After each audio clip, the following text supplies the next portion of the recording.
Yeah. Check. 1, 2.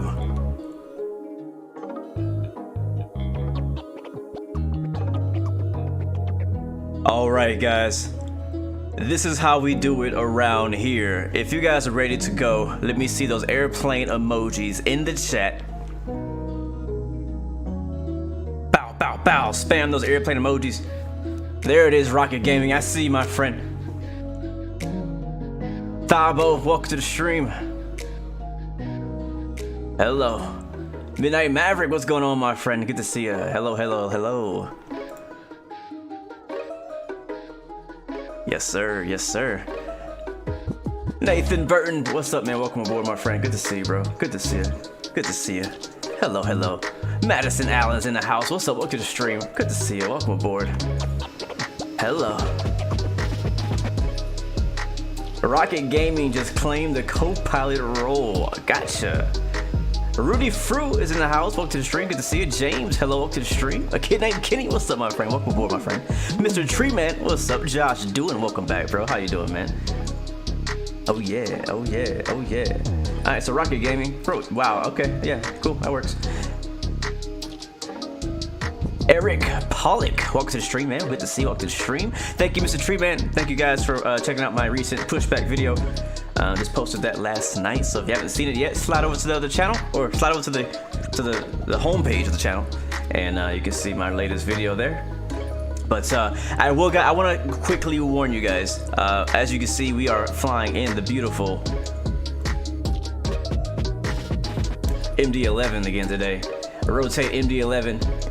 Absolutely love this aircraft in real life, and I've always been looking forward to flying it in the sim, but not without a few issues. So today I'm gonna give you guys a bit of a disclaimer. Rocket Gaming has already claimed the co-pilot seat, virtual co-pilot seat, but the disclaimer is today's flight from Memphis, Tennessee to Baltimore, Washington International is going to be basically a airworthiness test flight. A hot fix just came out last night, a few hours ago, whatever, and the hot fix is supposed to fix a lot of things. That's why you call it a hot fix, because it fixes things.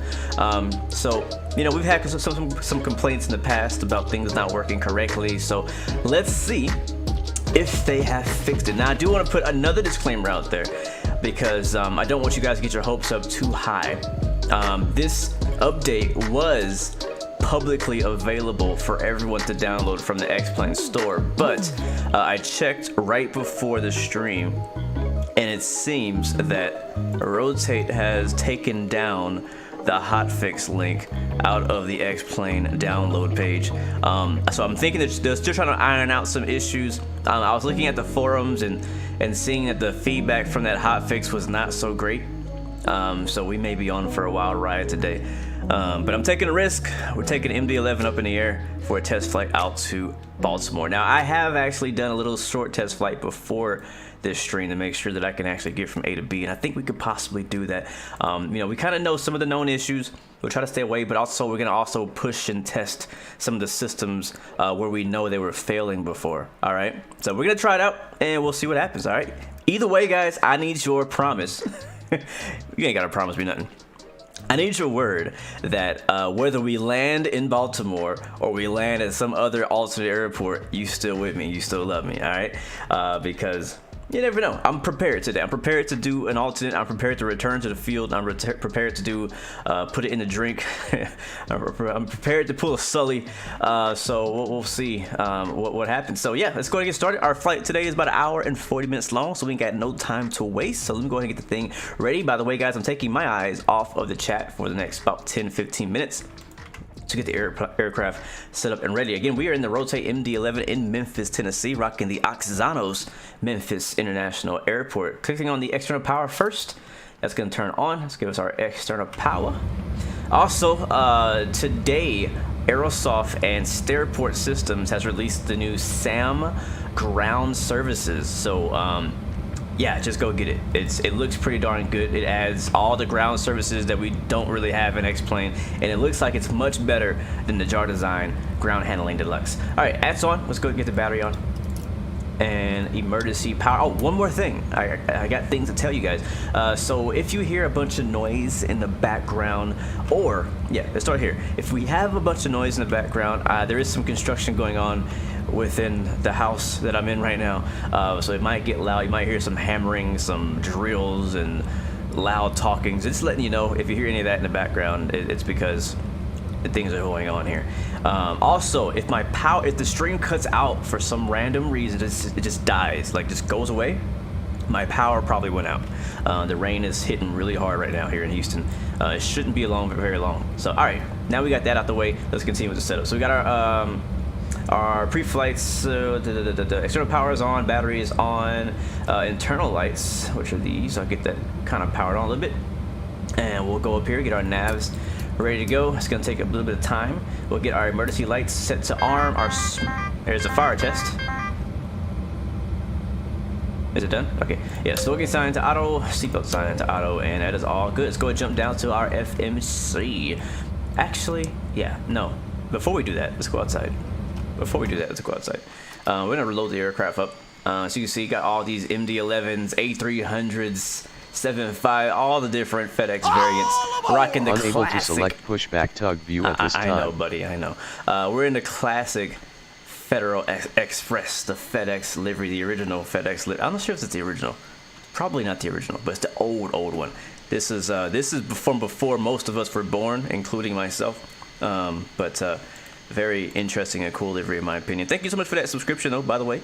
Welcome to the Blue Arrow family, and sorry I missed your name, my friend. Yes, sir. Kimmy Dean, what's up, man? Welcome to the stream. All right, so yeah, let's go up here to the plugins and rotate aircraft menu. And I don't like that I don't like that it's so massive. You know, it reminds me of the toeless menu. It's just in the way. Like all the stuff that you want to see that this does, you can't see because this is in the way. So I want to see my door open. I'm just gonna slide it over here, and we're gonna open up the main cargo door. We'll connect the cockpit stairs, and then open up the cockpit door. And I love the way the animations are here. Look at that, beautiful animations. I love how the livery even goes inside the cargo door. Very nice touch by the livery designer. Also, we'll go in, that's all we're gonna do. We don't need to open up any other doors. Those two are perfectly fine, so we'll leave it at that. Let's go to our load manager. I'm gonna open up my SimBrief load sheets. It's not going to be on your screen. It's going to be on my other screen. I'm just going to read them out to you. So our total payload for our test flight today is 155,720 pounds. So 155,720 pounds is our total weight, or payload weight for our cargo today. And then our block fuel is going to be 47,525. So 47,525. And then our taxi fuel is pretty much always 2,000. I feel like we probably burn way more than that. Somebody's taxiing right next to us. It's really loud. Our trip fuel is going to be our en route fuel, 27,426. 27,426. So 27,426 pounds. That all is good. We're gonna make sure that our CG, our takeoff CG, is between 30 and 30.1. The heck is that? Jesus, it's loud. Where is that plane at? Oh, there he is. A300 taxiing by. Oh, look at that. They have are those ATRs? I think those are ATRs. They got some Cessnas over there. That's pretty cool. Pretty sweet. So this scenery has an additional kind of third-party add-on that adds a bunch of static aircraft to it. Makes it feel like Memphis. Because without this, unless you got like 100 people on VATSIM, it's gonna feel hella empty. And even Traffic Global only drew me like 2 different planes. So we're good to go there. We're all loaded up. I think we are. No, actually, no, we're not. We need to go outside again. Sorry, it's a little loud out here. And we'll bring that menu back up again and go to aircraft menu, go to ground operations. I'm gonna move this out the way again, and we'll click on request fuel service. Sorry, we don't have any service trucks here. That sounds like a personal problem. And then load aircraft. And we can now close this for good. We're done. And dang, it's loud. Let me turn it down. Freaking A300. Jesus Christ. I love watching the loading process. I really do. I gotta at least see the first few go in there, you know what I mean? And then I'm gonna go to this view here. Oh, nope, that one. Here we go. Or no, that's not the one. Is it that one? Here it is. Oh snap! That's so cool. I like how it has FedEx on the box. So apparently you can do a lot with deliveries in this aircraft. I didn't know you could do the whole box too. I think I have an inside view, don't I? Or no? No, I have a cargo bin. Oh, it's in here. Here we go. There we go. So watch. Now it actually sits in there, and we'll wait for the next couple boxes to come in. Did I ever find out what the small door on the fuselage was? Yeah, I think we did find out, but I've already forgotten. Some kind of sensor or something, or intake or outtake. It was an outtake valve, I think. What up, Chief? Welcome to the stream, man. Great flight last night, by the way, man. Flying the 787, and I think we were flying to Japan, I believe. All right, well, we'll go ahead and get to our business and let them do their business. Down to the FMC, and oh yeah, shoot, I should have been aligning the IRS this whole time. How easily I get distracted. So a Kilo Mike Echo Mike Lima, sorry, Lima / Kilo Bravo Whiskey India, and yes, we will be on VATSIM today. Go ahead and align. I think it's already aligning. All right, initialize IRS. And basically, you'll know the IRS is aligned when these 3 orange lights go away above the aux nav switches. So it's gonna take a bit of time. So we'll probably end up waiting for that when we finish with our flight plan. Alternate. What's our alternate? That's very important for a test flight to know. We're gonna have multiple alternates, but our primary alternate is going to be JFK. That's a no-go, my friend. I'm not getting into JFK. As much as I love JFK, it ain't happening. How about, and the reason I say that is because my FPS is a slideshow in JFK. Let's go with Richmond. We're gonna go with Richmond is gonna be our, that's my dog. Richmond is gonna be our alternate.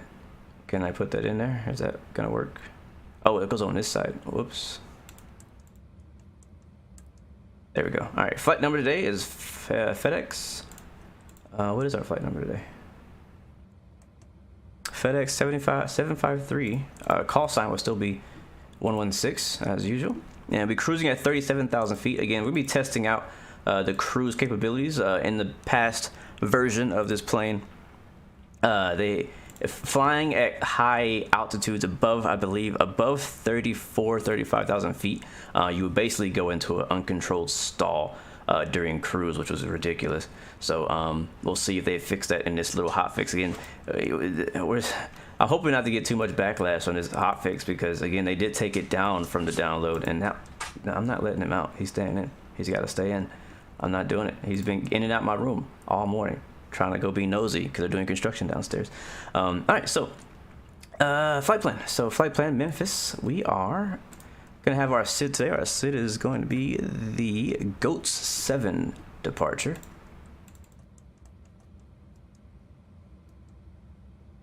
Via Diab, and the runway we are expecting is 18 center, and hit insert on that.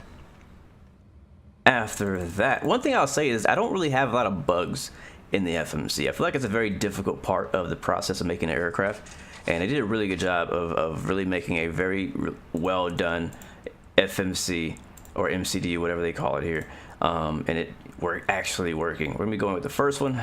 That's the, I think it's Nashville VOR.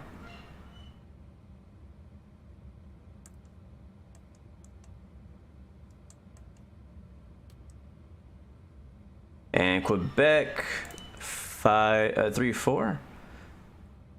And again, guys, if you weren't here at the beginning of the stream, I do apologize that they are doing construction downstairs, so you may hear awkward and weird noises.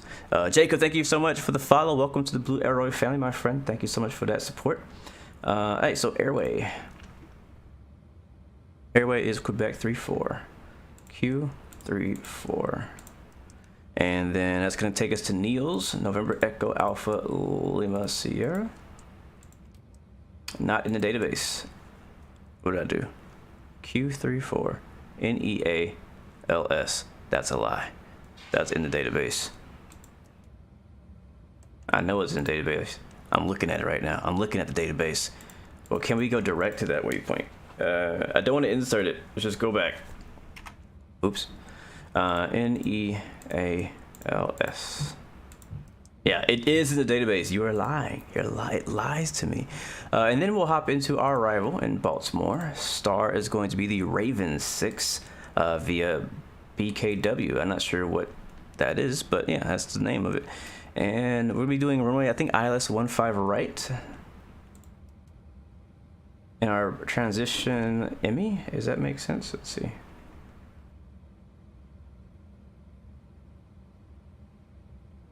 Emmy, is that the one I want? It probably is. I think it's the only option we have. That must be the Westminster VOR, I'm guessing. Yep, it is. EMI. Alright, we'll take that. Insert, and yes, we'll go ahead and clear that out at Neil's. And that is it.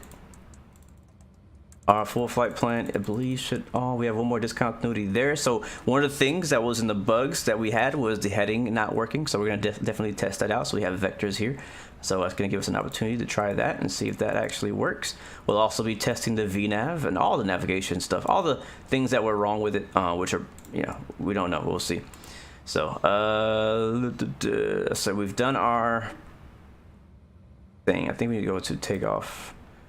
Flex, we're in Memphis, we'll do 30 for the heck of it. Flaps 20. Let's get the APU fired up while we're doing that. So APU power and APU. All right, back down to the FMC. Our winds here in Memphis right now this morning is, let's find out. Let's see, winds are 160 at 17, gusting 24. I tell you guys, I attract gusty winds. Visibility is good though. Scattered at 3,000, broken at 14,000, overcast at 25,000. Temperatures dew point 16, altimeter 2966. All right, so we want to put in here 160. Yeah, 160. So no slope, 0.0/HD 16 for 160. Nope. What did I do? Oh, HD, not HE. There we go. One. And okay, format error again. Well, screw you. Let's just put 0 and no dot. 0/HD. It's so funny. I've done this so many times. No 0. Just a 16. Now it's working. Outside air temperature though for us is going to be 21. Looks good. I'm gonna set my climb thrust to 1,800 feet, and our other acceleration, or for our second stage of climb, at 3,300 feet.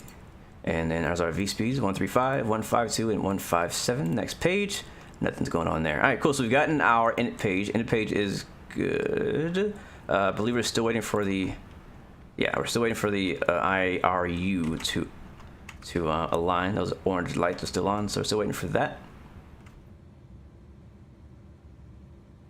By the way, there is a sound pack available now for this aircraft by FTSIM, one of our favorite sound modders. I've tried it out. We're not using it right now because I wanted to try the update by itself to see if they've made any changes, which they have not. I'll read out, once we get in the air, I'll read out the notes that they were attempting to fix.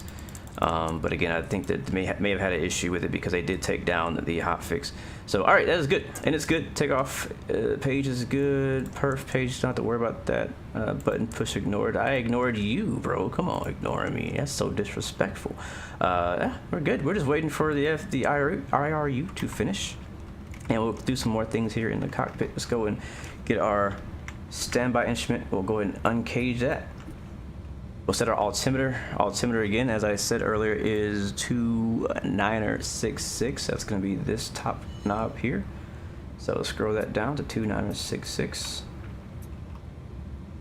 All right, cool. And over here, I want to move to our cruise of 37. I'm really curious to see if we're going to make it to our cruise 37,000 feet.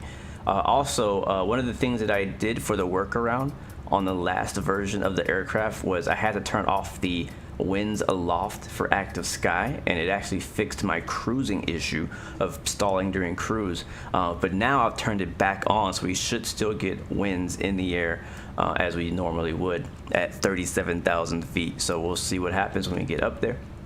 As far as our runway heading for runway 18 center, I think it's like 18 something. We find out. Yep, it's gonna be 180. That's pretty simple. And again, guys, I want to apologize. I am not actively looking at the chat right now as I'm getting the aircraft set up. Once we get it set up and taxiing and in the air, I'll be more talkative and be able to answer more of you guys' questions. So thank you guys for coming out and welcome aboard. Appreciate it. Good to see you. By the way, we are in Memphis, ladies and gentlemen. Yes, sir. All right, so you see right here, it's still in blue. It says IRU in a line. I don't know if it gives you a countdown like other planes do to tell you how long until that's done. But you just kind of have to sit down and wait for it. So up top again, what else can we do? We can get the defog on. I don't think we need windshield heat. We're gonna leave all the anti-ices off. Just do a bit of a test of that. We can get the logo light on just for the heck of it. Seatbelt signs are already on. Everything up here looks good. APU's already on. With disconnect the external power, and we'll go outside, and we'll also disconnect the GPU as well and all the ground equipment. Cargo box, thank you for the subscription. Welcome to the Blue Arrow Royal family. Welcome aboard, man. Hopefully you're doing good. Here's our GPU, our ground power unit. I don't know if it shows. Oh, it does show one. There's one right here. That little box right there is our ground power unit. It's crazy. This tiny little box can power up this entire plane, right? Now, if you want to do an air start, that's a bit of a bigger box on the ramp. So I don't know they have an air cart in here. I don't think they do. So I was going to shut the cockpit door or the flight deck door, whichever you guys like prefer to call it. Am I using a preset for enhanced sky? I don't think so. I mean, I'm just using whatever is default. It's so interesting how that door opens and closes like that. Shoot Dog, thank you for the subscription. Welcome to the Blue Arrow Royal family. As a matter of fact, I want to do a tiny bit of an experiment because we're still... Oh wait, nope, we're not waiting anymore. We're good, so no more experiments. Sorry. Ground power, dismiss. Cockpit stairs, dismiss. And wheel chocks, brakes are on, so we'll go ahead and remove those chocks too.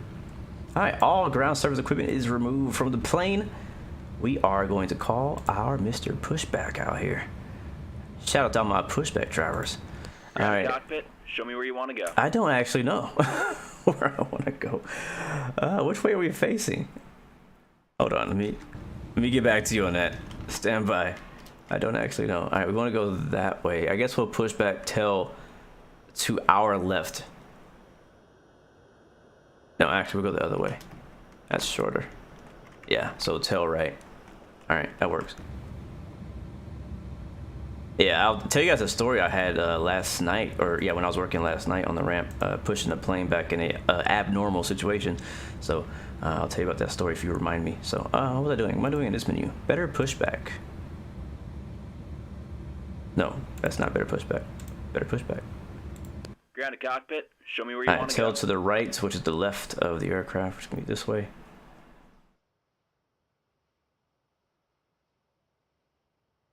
And there we go, right behind other MD-11. Grounded cockpit, toes driving up. All right, toes driving up, APU is on, and we're good there. Again, external power is gone. We're good with that. What else we got here? I wish it would let me set my stack. Can I set my stack trim now? No, I gotta wait for the engines. Okay, we gotta wait for that. Captain Shaquille Oatmeal's in the house. What's up, man? My fellow ramp agent. Good to see you, bro. And streamer, by the way. Good to see you, man. Hopefully you're doing well. Cargo box says you're good. You're in the cargo bay. It's kind of hot in here, though. Yeah, man. It's getting to that time of year, man. Summer's coming and spring is here. Temperatures are dropping, and we're not getting that cold weather anymore. Not gonna lie, I kind of liked the cold weather on the ramp because when you start working and start, you know, loading and unloading bags, and you're doing all the duties for the day, ready to connect. you get it gets hot, you know, and having that cold weather definitely helps. But in the summer, when it's already hot outside, it's not the same thing. Pulse, I do have the FT Sim sound pack for the MD-11, but I am not currently using it. for this video, I wanted to fly the plane vanilla and give it a chance. I know they did not change anything in the hotfix about sounds. They didn't touch the sounds, but I want to see. Sometimes they update things and don't, you know, always say what they done. So, but again, I want to just remind you guys, this hotfix that I'm flying right now is no longer available. They have taken it down from the X-Plane store because they were having some issues with it. Again, I was kind of looking at. Release the parking brake. I was kind of looking at some of the forum, and people were complaining about having the issues being even worse than they were. So I hope we'll see. This is why I'm calling this a test flight. I'm in some way not really expecting. Go ahead, start the engines. In some way, I'm not really expecting to even make it all the way to Baltimore, but we'll see. We shall see. All right, guys, we're pushing back. And can I get a tug cam? Is that a thing I can do? Can I get a tug?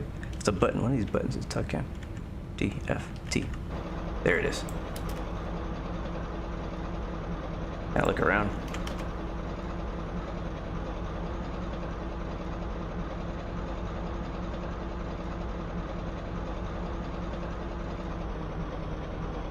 It says left mouse button to look around, but it's a lie. It doesn't work anymore. Look, I love this view. Look at that. Hello.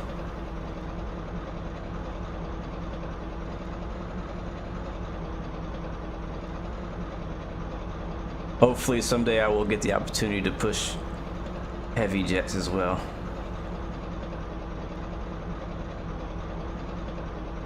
Now I'm worried that if I leave this view, I won't be able to get it back. Let's go ahead and start the engine, starting with system B.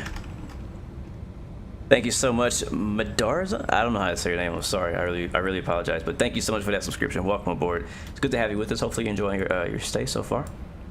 All right, let's go down here, and we'll start up with engine number 3. So it goes in the sequence of 3, 1, 2. All right, can I get back to the tug view? Oh, yes. Tug cam. Tug life. Tug life cam. That's what I'm gonna call this for now on. This is the tug life cam.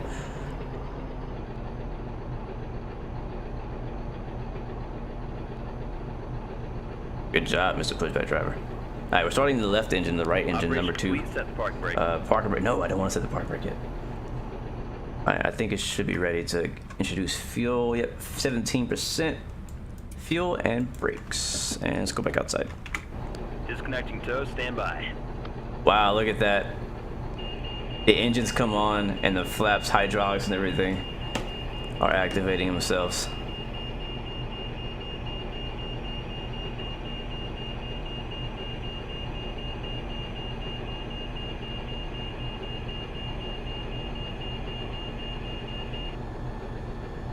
I feel like it's a really cool like tow to use. We don't have these at my company.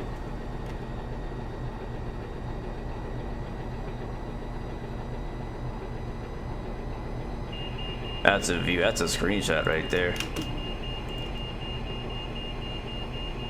I don't know what style clouds I'm using. It's all good, your stuff. I know you want to know the answer. I don't know which one. Bypass pin's been removed. Hand signal on the left. She's all yours, Captain. I either picked the first one or I just picked a random one, and I haven't changed it since.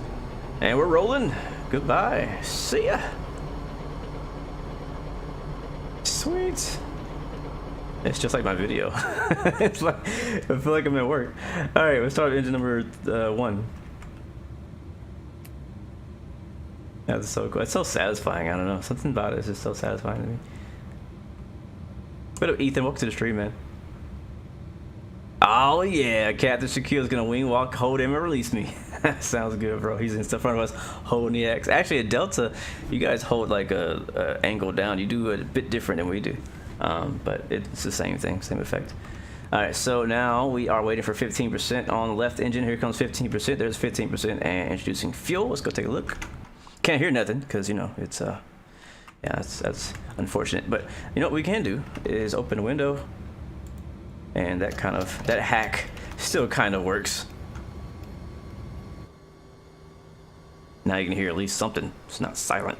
Morosua, welcome, man. Good to see you. Hopefully doing well. Actually, Shaquille Obi, I don't know that I've seen you fly this plane yet. I don't know if you're like just not a fan of it, or maybe I just missed that one. I've been seeing you flying a lot of other cargo planes. and career mode airline, stuff like that. Pretty cool. I can check the style of clouds by clicking on the plugin in the menu. Is there a thing in the menu? Enhanced skyscape, style 1. There you go, guys. For those who are asking, style 1.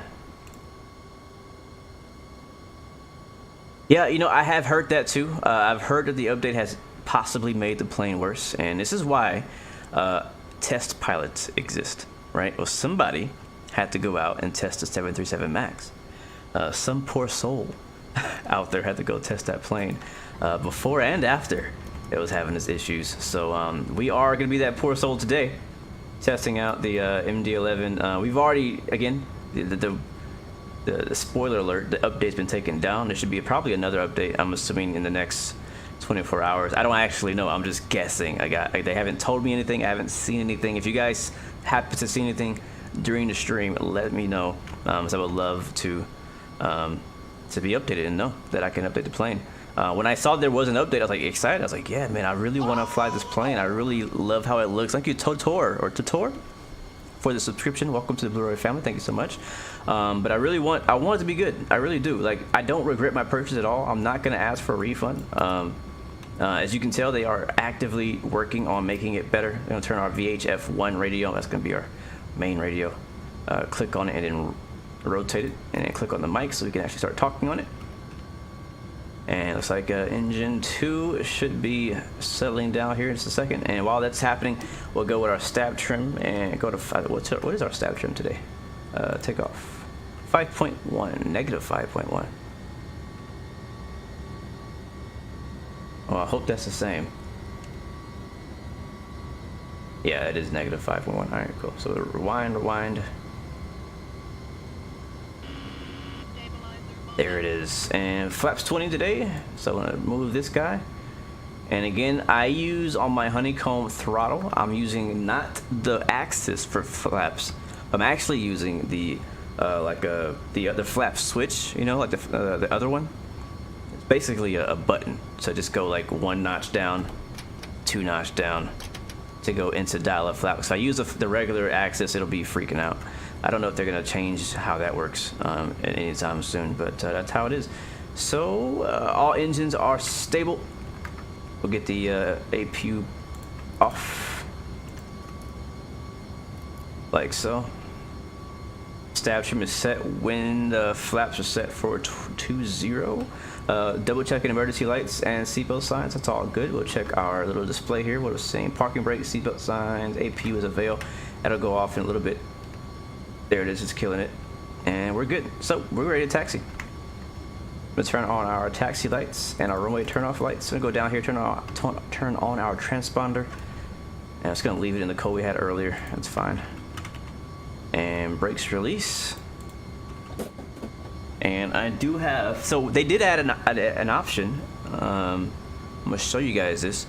I'm actually gonna be using my T16000 joystick today, and I might actually do this more often because I have the joystick and I don't use it all that often. But this guy here, this is my first joystick I ever owned for flight sim. Yeah, I love it, man. It's not even that dusty. Like, it's still in really good condition. I use the heck out of this thing for every sim I played. X-Plane, Microsoft Flight. Well, I used it before Microsoft Flight Sim, but you know, you get what I'm trying to say. Any sim that I had, I was using that. DCS World, freaking Star Citizen, everything. You know what I mean?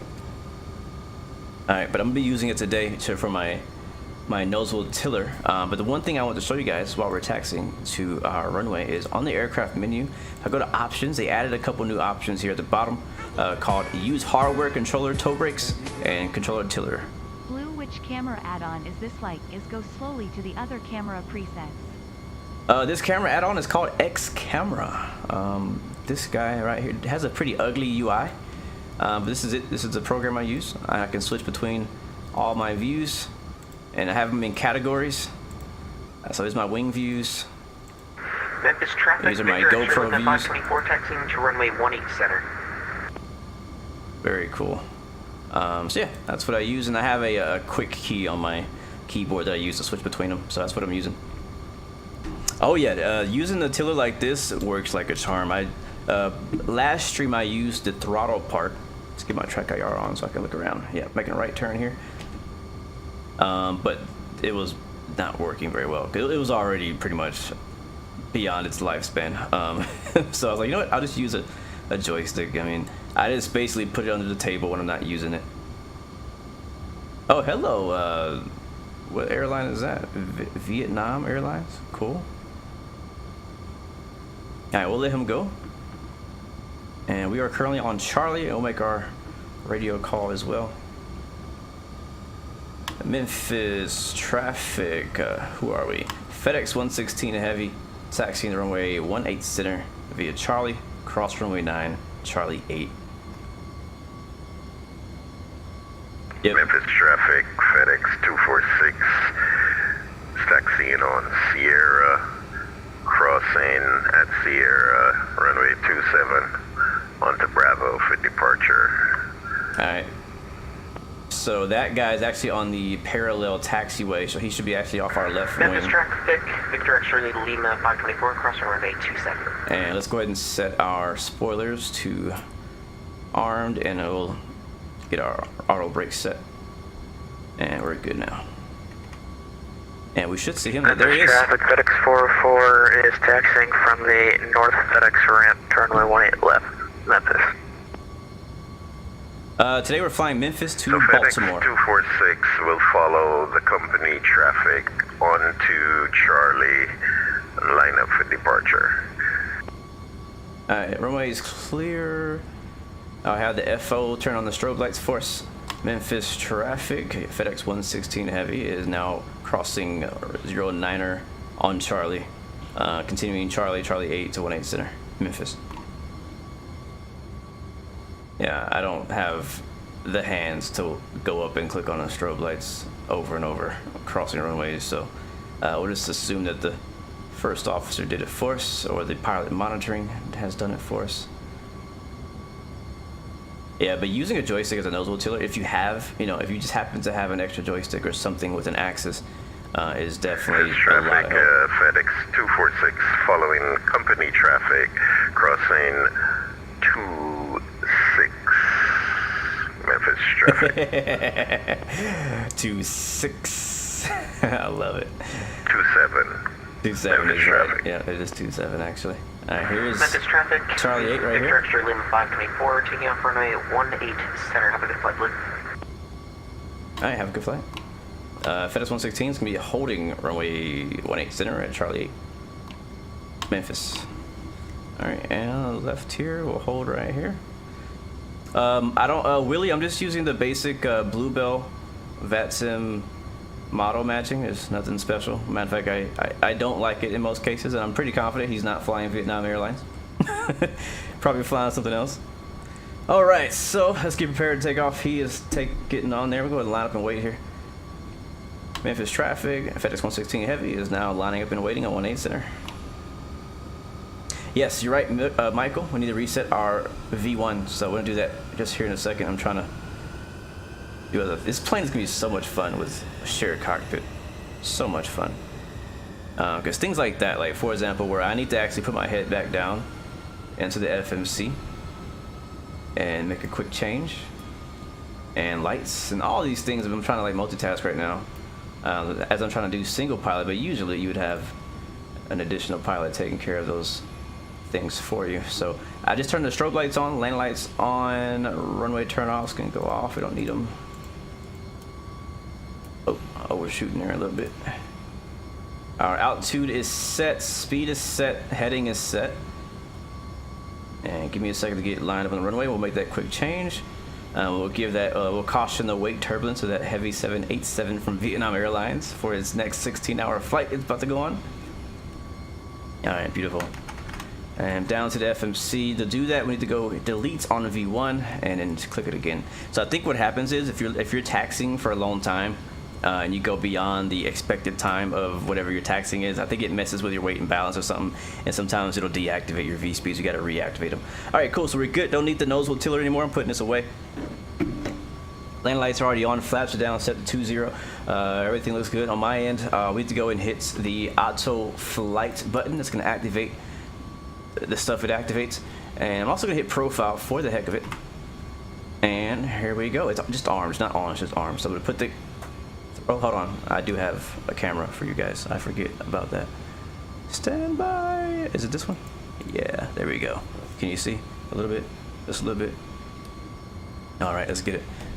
And throttles up. Takeoff thrust set, or yeah, there we go. As we gain speed, that window on our left is gonna close and it's gonna get quiet. Just letting you know. We just lost our VR, that's okay.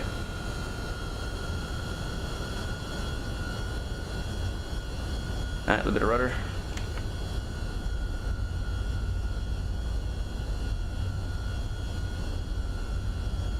And V2, rotate.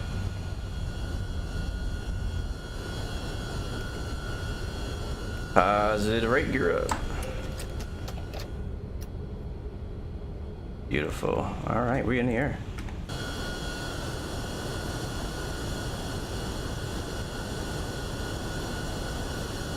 Oh, that was cool. I pressed the toe brakes and the wheels actually stopped.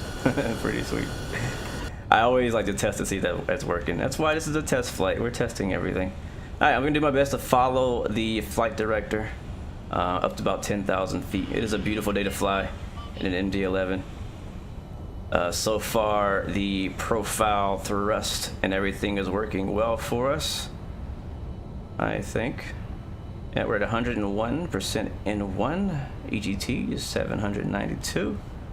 N2 is currently 102.6.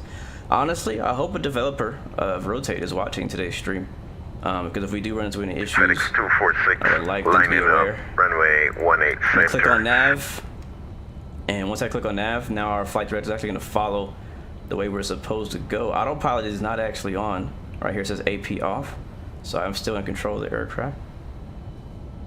Getting a little bumpy in this little area here.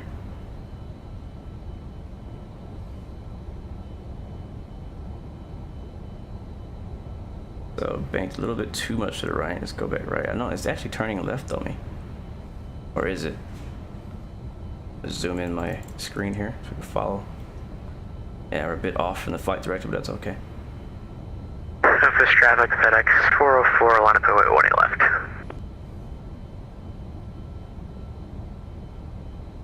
Winds right now at our location about 54 knots. Alright, flaps up. Flaps are coming up. This is when it gets real interesting, when these flaps are coming up. They come up real slow, but they are extremely effective. FedEx 246 rolling 18 center, departing via the Pepe 6 departure, right, Memphis traffic. Keep that climb going. And it's about to start over speeding.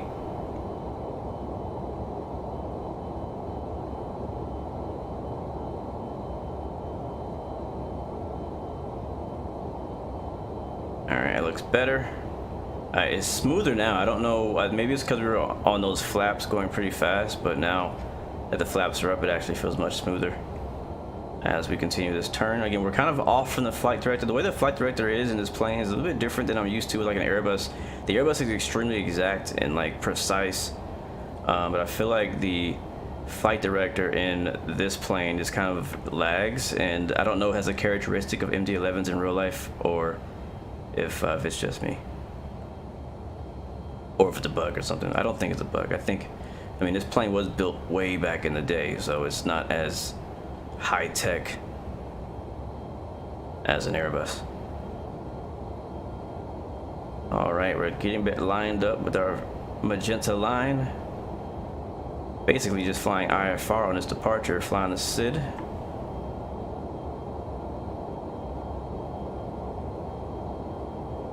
Alright, roll out. It's also a very heavy bird, so when flying it by hand, you kind of have to turn a little early, or roll out early, you know what I mean? And I haven't even touched the trim yet. Memphis traffic, FedEx 404, departure runway There's 10,000. 180 And it wants us to point the nose down so we can gain the speed up to 336. We can let the autopilot take care of that for us. So auto flight. As you can see now, hands off. Memphis traffic, FedEx 246 departed via the Pepe 6 departure, final call, Memphis traffic. All right, beautiful. Shaw 1501, thank you for the follow. Welcome to the Blue Arrow Royal family. Welcome aboard, my friend. Good to see you. All right, we are airborne, passing 12,000. That's 12,000 feet off above the Earth. Currently, autopilot 2 is on. Let me take a look here. This is really just an autopilot test flight. Is what it is. No Chief. recognition needed. Dot, but just BC of who you are. Dot, big up.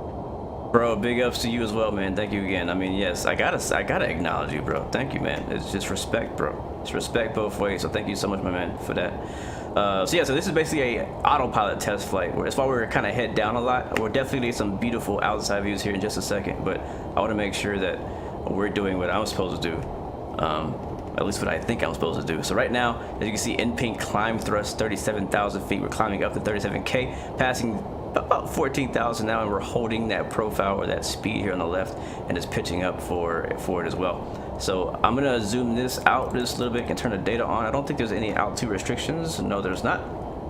So we should climb straight up to our cruise level as we climb through the clouds. And I'm not turning anti-ice on because I remember in the past version, people were saying, landing lights coming off, that the anti-ice was causing some issues. Now that could be true. But I want to see if it really was anti-ice or was it just a cruising stall problem that this plane was having, and maybe not just anti-ice. So we're gonna leave the anti-ice completely off. It might get a little cold up here, but we should be just fine. Overhead looks good to me though. Lights are all off, runway turn-offs are off, beacon lights are on, yeah, high intensity lights are on. APU is powered off. We're all lined up on the ADIRs. We should be hitting 18,000 feet in less than a minute. As we were climbing right now, 3.400 feet per minute. And wait for 18K, and then we're gonna put in our standard barrel. There it is, 18K, and we click down on that switch, go into standard, and we're still climbing via the climbing VNAV profile. So I'm gonna go now to our FMC and go to perf, and that's predicted to 37,000 feet, distance 38 minutes. We should be there by 16 UTC, 1627 UTC. Wing view. I think all my my stuff is up. Yeah. All right, outside view. That's what we need. And yes, my clouds are enhanced skyscapes. If you're interested. Yeah, overhead panel does look similar to an Airbus. I agree. Now, I personally don't feel like the exterior sounds are horrible. I can live with the exterior sounds. I think they're fine. They don't really need to be necessarily touched too bad. A little louder, a bit more roar, a bit more bass. It sounds like a CRJ right now, and I'm not kidding. But I can live with that. It's just this view here, I can't live with. Not being able to hear that engine spool up and spool down or anything. All I'm hearing right now is wind noise. This is all you're hearing is wind noise. The only difference between this view and the cockpit view is the I think the air, like, and not wind but air, like the internal air and avionics fan stuff like that going on. That's what you're hearing here. Beautiful. You're gonna have to stick around, my friend, and see. Again, we're doing this as a test flight to see if the VNAV is working better. I personally never had an issue with VNAV climbing, so we'll see what that does. You can see right now it's kind of oscillating left and right on the LNAV path, but I don't know. Our winds, we'd have a little bit of a tailwind coming up on goats right now. That's the yeah, DAB is going to be our final waypoint on the departure. So I'm going to close that out on my iPad and just... That's good. Virtual Roblox, what's up, my friend? What airport do I work at? I work at Houston Intercontinental Airport. KIAH. And no, it's not a secret. Alright, so now it's kind of overturning for that next waypoint. So I'm going to do something that any test pilot probably would do, and that's I'm going to turn on airports. Okay, maybe not. I'm lying. But if we get to a situation where we feel that we're not going to make it to our destination and we need to divert to an alternate, we're going to turn that on to see what we can do. Because again, you know, it's a test flight. things can go wrong. They might go wrong. I'm kind of expecting them to go wrong. So keep an eye out for our nearest suitable airport to land at, and we'll have to fly it by hand. The plane flies beautifully by hand. It really does. But the autopilot is kind of the issues right now. It's having like Microsoft Flight Sim autopilot issues. It's very similar to the issues we had in Microsoft Flight Sim, right? And yeah, HDI, I did actually do my own short little test flight to see if it was even worth it for me to do a test flight on stream as well.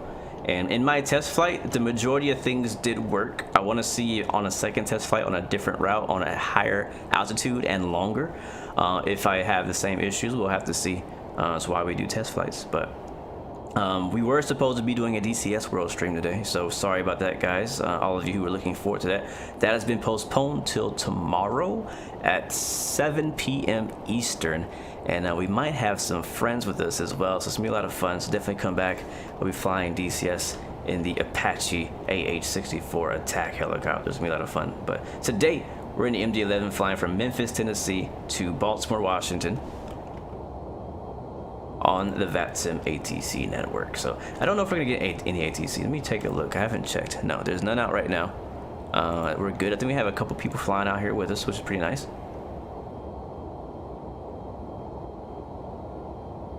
Try setting your heading indicator to 25 degrees. It should help with the left and right. Huh, that's interesting. I might have to try that. Jacob Singer, am I using 1.04 or 1.05? Let me check real quick. I think it's 04. I think that was a one. Is it 105 just pop up? I don't see 105. There is no 105. At least not available for me to download right now. Again, I downloaded this hotfix this morning, maybe a few hours ago, and it was 1.04. And again, in the kind of the feedback I've been seeing online is that it's been making the plane even worse than originally was. Like it's been making the problems that it has worse. And but for me, again, I did a short test flight, and I did not actually experience that. So I'm wondering if on this flight, if we'll experience some of those issues, some of those common problems we were having. Cabin press release, okay. Was the airplane kind of like, you see this line here on this this pink line? That's basically a perfectly straight line. And the plane, what the plane will do is it'll go like this. It'll do S-turn, it'll do like little snakes all over this line. Not like super aggressive, but it'll just be slight snakes, and it's not supposed to do that. So that was one of the problems that a lot of people were having. Another problem was it would get to a waypoint and then decide just to go somewhere else. It would like get to the next waypoint and then make a bank to the right and just go at a random heading and just not follow the rest of the flight plan. That's something that should have been fixed as well. Matter of fact, let me read the original hotfix change log. Again, this hotfix has been taken down from the store due to a few issues that they had, but I assume the same things that they attempted to fix are going to probably try to come in the next hotfix. So the things they listed in the changelog, let's give you guys an outside view while I read it.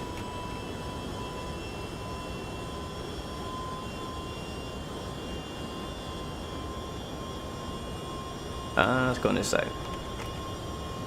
Yeah, it works. There's no mountains out here, but it's okay. So on the hotfix changelog, there's LNAV flight path is abandoned, which we were just talking about. It just leaves. Fixed a problem with waypoint segment sequencing. LNAV winding flight path. So again, we were talking about going like this, like a snake. Roll PID, not sure what that is, has been tuned for high speeds. Heading guidance error when heading change across 360 is supposed to be fixed. Brakes and tiller not working as expected with hardware controllers, so they should have fixed that. And then tuned nav PID and gain for stable guidance with crosswinds. So those are all the things that are in the original changelog. We'll have to see what they do for the next time around. Maybe it'll be more stuff, maybe the same things or less, who knows. Again, I don't have any connection with Rotate. I don't actually know anything that you guys, that's not public. I'm just been reading stuff. That's basically it. Hello, my friend Juan Pierre from the Netherlands. Good to see you, bro. Adam 1740, welcome to the stream. All right, so we are just reached our cruise altitude. I'm gonna put our seatbelts into off. And again, you're gonna monitor the systems here, man. So let's go ahead and hide this for now. So one of the issues that I was having before when cruising at altitudes higher than like 35,000 feet was that even with my engines kind of set for cruise, I would be losing power and losing speed, and then eventually I would go into a stall and then obviously lose altitude. It's happened to me multiple times. It's happened to multiple people, so it's not just me. Again, my personal workaround for that was to turn off active sky winds aloft. If you have active sky, that worked for me. For some other people, that did not work for them. So just let you know, it does not work for everybody. But as you see right now, it's holding the altitude and speed perfectly. We're on heading 067. We have a tailwind of 64 knots at 253. Our ground speed is 539 knots across the Earth.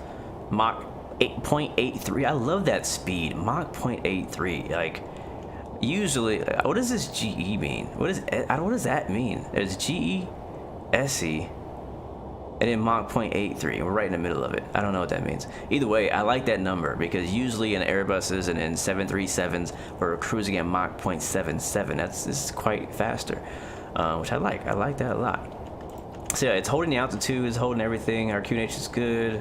It's actually not necessarily oscillating. If we zoom in a bit more to the screen, you'll see it's kind of, we're not banking left and right a whole bunch, so that seems to be working pretty good. GE is gear extension speed. SC is slat extension speed. Oh, bro, thank you, man. That's good. That's some good knowledge right there you just dropped on us. Yes, again, Romeo, that's a known issue. During cruise, it'll just stall. And it'll usually happen immediately. So the fact that right now it's consistent and it's not moving tells me that this has been fixed in the hot fix. So that's something I don't have to worry about. Also, this so far seems fixed. This is one of the reasons why I picked a bit of a longer flight. Like our ETE right now to Baltimore, let me find out what it is 1 hour and 3 minutes. We got a decent amount of time to cruise. So it gives this plane time to get it wrong. You know what I mean? Because a short flight sometimes can be a little bit misleading. It'll do things well for a short period of time, and then you get to where you're going or close to it, and it's like, oh, everything done messed up. So I want to do a little bit longer flight. Today's full flight time is about 1 hour and 40 minutes. So we're about 1 hour out now, and things are looking pretty good. Oh, this looks good. All this looks okay to me. Our cabin rate is 0, cabin altitude 5,000 feet, ground weight, fuel 38,000 pounds. Yeah, man, we're cruising. If we go down to our FMC, go to perf page, it'll show our top of descent is at 407 nautical miles away. We'll be descending at 1723 Zulu. What time is it now? Right now it is 1633. So yeah, that's just under an hour away. So we gotta wait. We got plenty of time to hang out, chill, talk about life videos, YouTube, aviation, planes, anything you guys want to talk about, any questions you have, we have time. But so far we're looking stable, we're looking good. Seatbelt sounds off. You guys are free to go get snacks, do your thing, wear restroom breaks, whatever you need. I'm gonna turn this music on. We're gonna chill.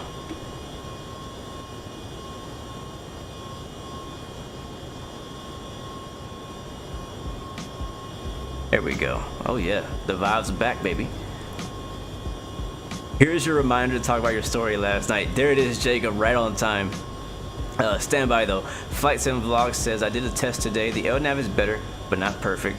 But they did fix the heading. Great. We're gonna test it. But I'm glad that you kind of get my hopes up, man. That's good. I'm glad to see progress. Again, I mean, the way I'm treating this plane from now on, they may not have released it as a beta, but this plane is in beta right now, guys. Let's all be honest. This plane is in beta. It's early access. It was released too early, so now we all have early access, and it's still being worked on and progressed. The good news is they're actively updating it. I was talking with someone last night, and I was like, it's gonna be a really big problem if they don't release an update this week. First time here. Just saw the pushback video. Thank you, man, for watching my pushback video. Thank you so much. That really means a lot, seriously. Thank you for the super chat donation as well. You didn't have to do that, but you did, man, and thank you. Glad to have you with us today, man. But yeah, it's early. It's early access. It's not done. It's not done. But it's gonna be great when they finish it, and I'm looking forward to that day. And until then, we'll be testing it. We'll give our feedback, and you know, just be patient with these guys. I think it's like 3 guys that made this entire plane, so very impressed with what they've been able to do. So my story from the ramp yesterday. I feel like whenever we cruise, we have our ramp story time. So it's ramp story time. So last night it was actually afternoon, more daytime. You know, doing our usual thing, worked our shift and whatnot, and we had a flight coming in from Denver. And for whatever reason, I don't know. We don't usually know why planes come in late. But it was late. It had a delay. For whatever reason, it had a delay. It was delayed by only about 10-15 minutes.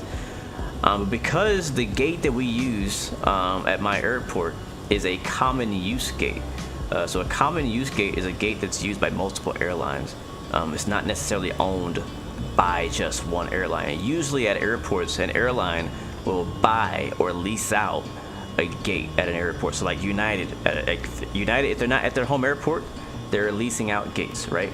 Maybe 3 or 4 gates, and only United will ever park at those gates unless you know, Delta has some kind of issue and they're like, hey, we don't have any more gates, we need to use yours. Can we use your gate? And United will say yes or no, they can use your gate. They might even charge Delta for money to use that gate. You know, it's business. So we have a common use gate. So our gate is used by Frontier, by WestJet, by United, by Delta, by Alaska. Literally everybody uses our gate. And so whenever there's delay on a flight, if another flight is expected to use that gate, then the flight that's on time has priority over the flight that's not on time, from the way I understand it. Chief, TKC, GO, Starry, what's up, man? So anyways, so we had to go find another gate. So my supervisor was on the phone with ramp control, which apparently is, I don't know, they don't sound like very nice people from what I've heard. So we're like trying to find, there's plenty of freaking open gates, but the thing is we have an A320, and not every gate can service an A320 or an A321 or a Boeing, or sometimes the GPU doesn't work at a gate, or sometimes the air start doesn't work at a gate. So we got to find a gate that's suitable for our aircraft. And so we're gonna end up taking that 1 hour long delay because we're gonna have to wait for this next plane to come into our gate, do its whole service and turnaround, while our plane is sitting on the ramp, waiting for us. And then when they leave, we can come in because we were late and they're on time. Well, we found another gate on the other side of the airport, and honestly, I secretly like it when we have to go to other gates because, you know, I like my gate. My gate's cool and all, but it gives you a bit of a change of pace. It's a little bit different, and I get to see a different part of the airport and see different things. So I secretly every shift I'm hoping we get a gate change so I can go explore the airport some more. So anyways, we got a gate change, and the flight came in at the delayed time that it was planning on getting there, and you know, we did our thing. We didn't really have any problems with actually doing everything at the gate. And where it got interesting though was coming to the pushback. So I'm used to pushing back at a certain gate, doing it a certain way, but when you move to another gate, it completely changes how you have to go about pushing that aircraft back. And we have, I think on the shift I was on yesterday, we had 2 people who were good, you know, who were qualified to do pushback. I was one of the 2, and it came down to choose who to do pushback and shoot. And my supervisor was like, "Hey, you want to push back?" And I wasn't gonna say no, so I was like, "Yeah." So at this time, I don't know which direction we're pushing the plane back. And let me kind of give you guys the visual of what this gate looks like. So this is a gate that's on the end. It's not in the alley, right? Do I have a chart I can show you guys? I don't know if I can show you a chart. The gate is not in an alley. It's actually what? Wait. Okay. So the gate. You can let him out. So the gate, behind the gate is a taxiway, like an active taxiway. My normal gate, behind that gate is just like a little service road and an alley. It's pretty simple, plenty of space to push back. it's all good. It's nothing too major. But with this one, is actually in front of a taxiway. So when you push back, you push onto the taxiway, which means you most likely have to get clearance from ground themselves to even let you on that taxiway. You can either push it onto the taxiway and leave it on the taxiway, or push it through the taxiway and back onto the non-movement area on the other side of the terminal, which is a pretty long taxi. Either way, I've never done either of these pushes before, and I'm still fairly new. Actually, I'm still very new at pushing back aircraft. So I haven't done it. I've only been doing it for a few months. So, but I'm down for a challenge, and I know that the way you can get better is to actually do it. And if I wasn't able to do this push, I would not learn the lessons that I learned, and you're gonna know what I learned once I tell the rest of the story. So anyway, so it comes down to time to push. There's multiple options. We either push 90 degrees to the right onto the taxiway, 90 degrees to the left onto the taxiway, or 90 degrees to the left, continue, and 180 back to the other non-movement area. Thank you, Guara, for subscription. Welcome to the Blue Arrow family. And we have the type of pushback that has a tow bar. It's not the kind that, just lifts a plane up. Those are a bit easier from what I hear. But the tow bar can be a little bit tricky. So anyways, it's time for me to push. I don't know which way we're gonna go. I already talked to the captain, like, hey, we're ready to go whenever you are. And he's like, all right, I'll get back to you with our pushback clearance. And then he's then we wait like 5 minutes.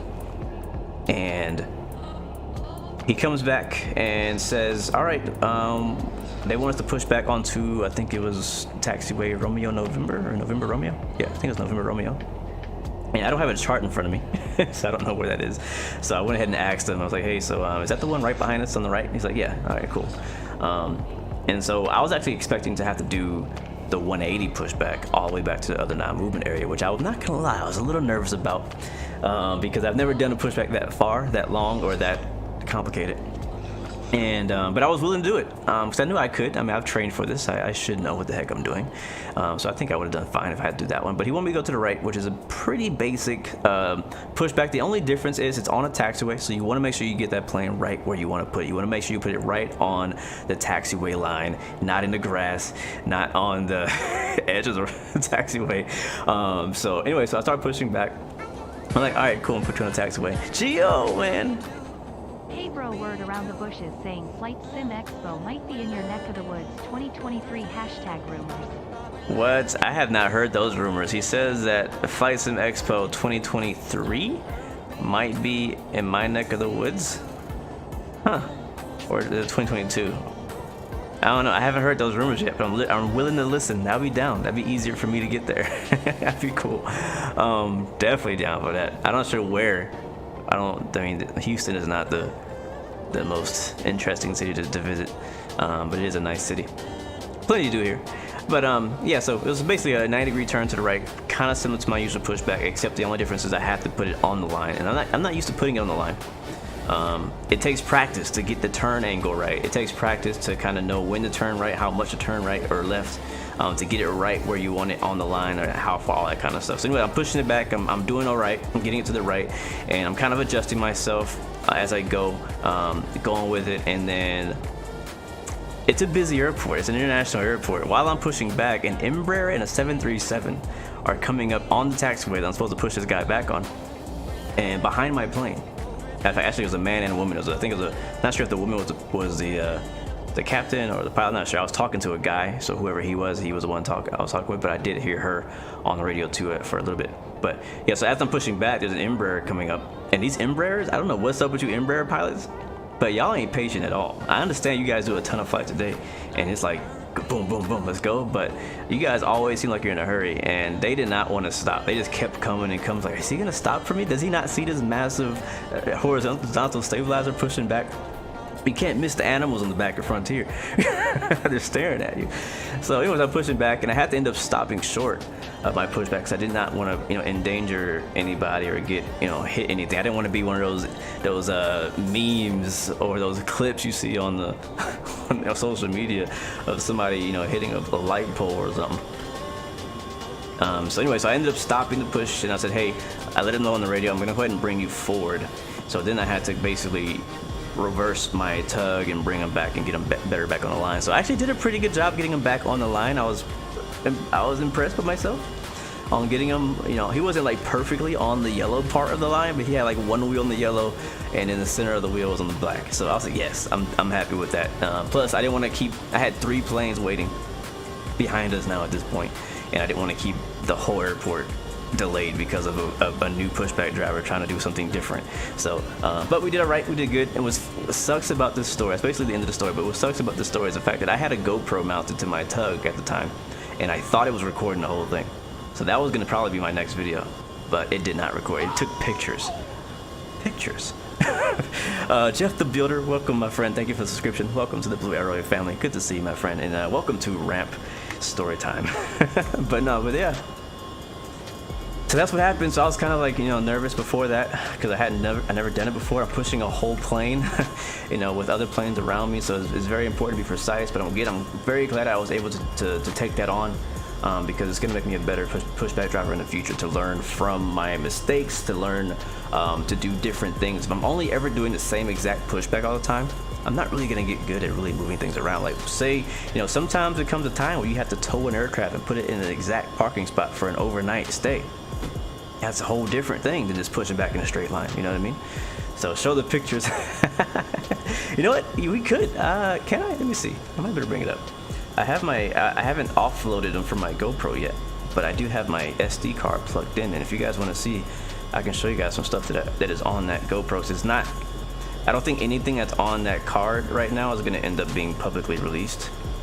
Some of it might go to my members only area, so if you're a member, stay tuned for some special exclusives, but I don't know that I'm gonna post anything for these specifically. Where is it at? The south is about to get slammed with storm. Yeah, it's storming right now, man, like really bad. I think it just stopped. It actually, I think it's clearing up, but right before the stream started, it was really bad. So again, if my power goes out, you know why. It's getting some really bad storms in the area, and I'm not working today. That's funny. You know what, that's the thing, Delbert, you can't let the regional guys bully you, and they will. That's something I learned working on the ramp as well, is that different, there is a little bit of favoritism, you know, I'm not gonna lie. United pretty much owns Houston Intercontinental Airport because that's one of their hubs, and so they kind of do what they want. They even have their own ramp control, and they'll put their own planes in front of other airlines because they're United. And they control the ramp. So yeah, that's yeah, it's definitely some favoritism, and they try to we'll get pushback clearance sometimes, and even though we're clear to push, you'll still see like an Embraer, or a United Embraer behind us pushing back in our way, and if we don't like hurry up and jump in front of them, then they'll do their thing. They'll purposefully block us and let like 5 other Embraers in. So I don't know if they're really doing it on purpose. I haven't talked to anybody on that side, but it looks pretty intentional. All right, hold on a second. I'm gonna bring you guys up. I think I can show you guys a couple of things from my GoPro here, since you asked. Where is my screen display? There it is. Oh, that's not what I want. Hold on.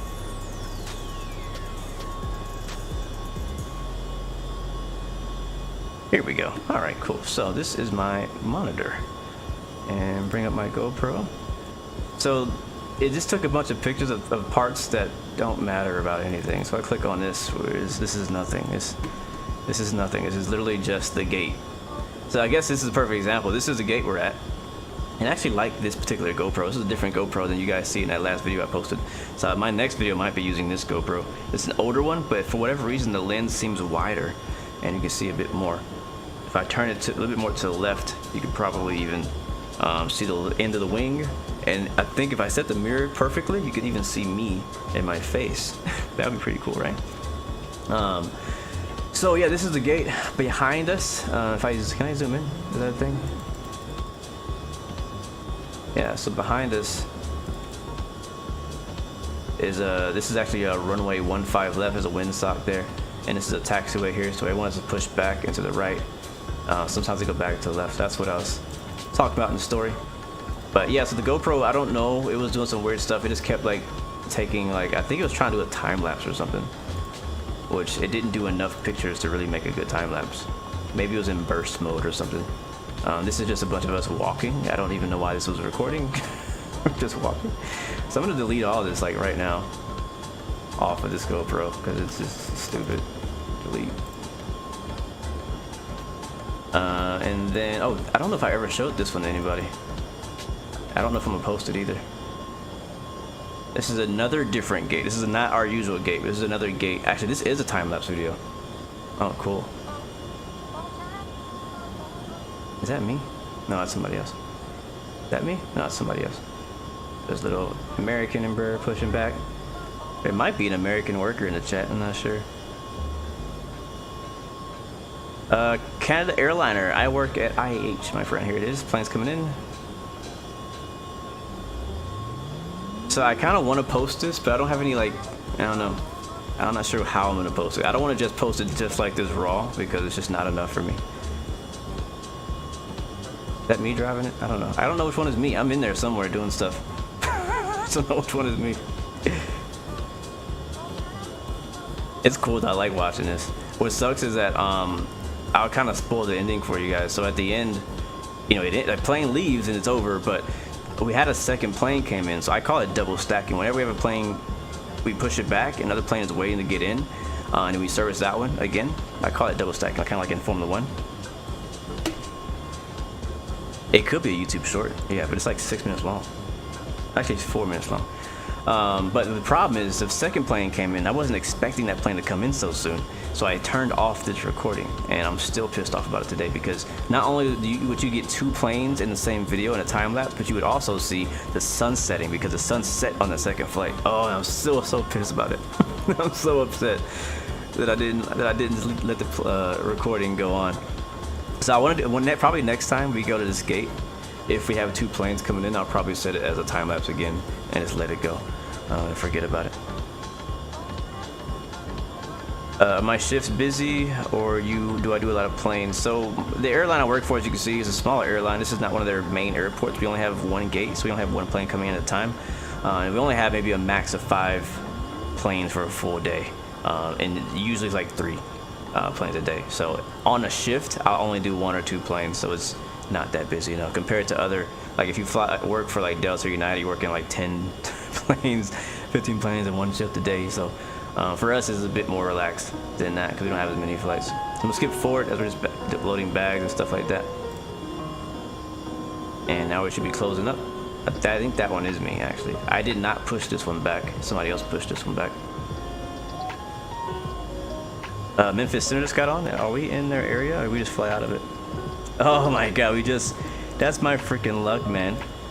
We just flew out of the Memphis coverage area, and Memphis Center decided to come online. It's okay, we got IAD ground on. Dallas ground is on. It might be our homie Clay out there in Washington, Dallas. Actually, no, we're not going there. We're going to Baltimore. I forgot it. So yeah, no ATC right now, right? Currently flying over Kentucky. We have 43 minutes left for the rest of our flight. Just watching a little bit of footage that I have not posted anywhere yet. So look at that. See the sun setting? So I have a picture on my phone. I have a I don't think I took it in this video.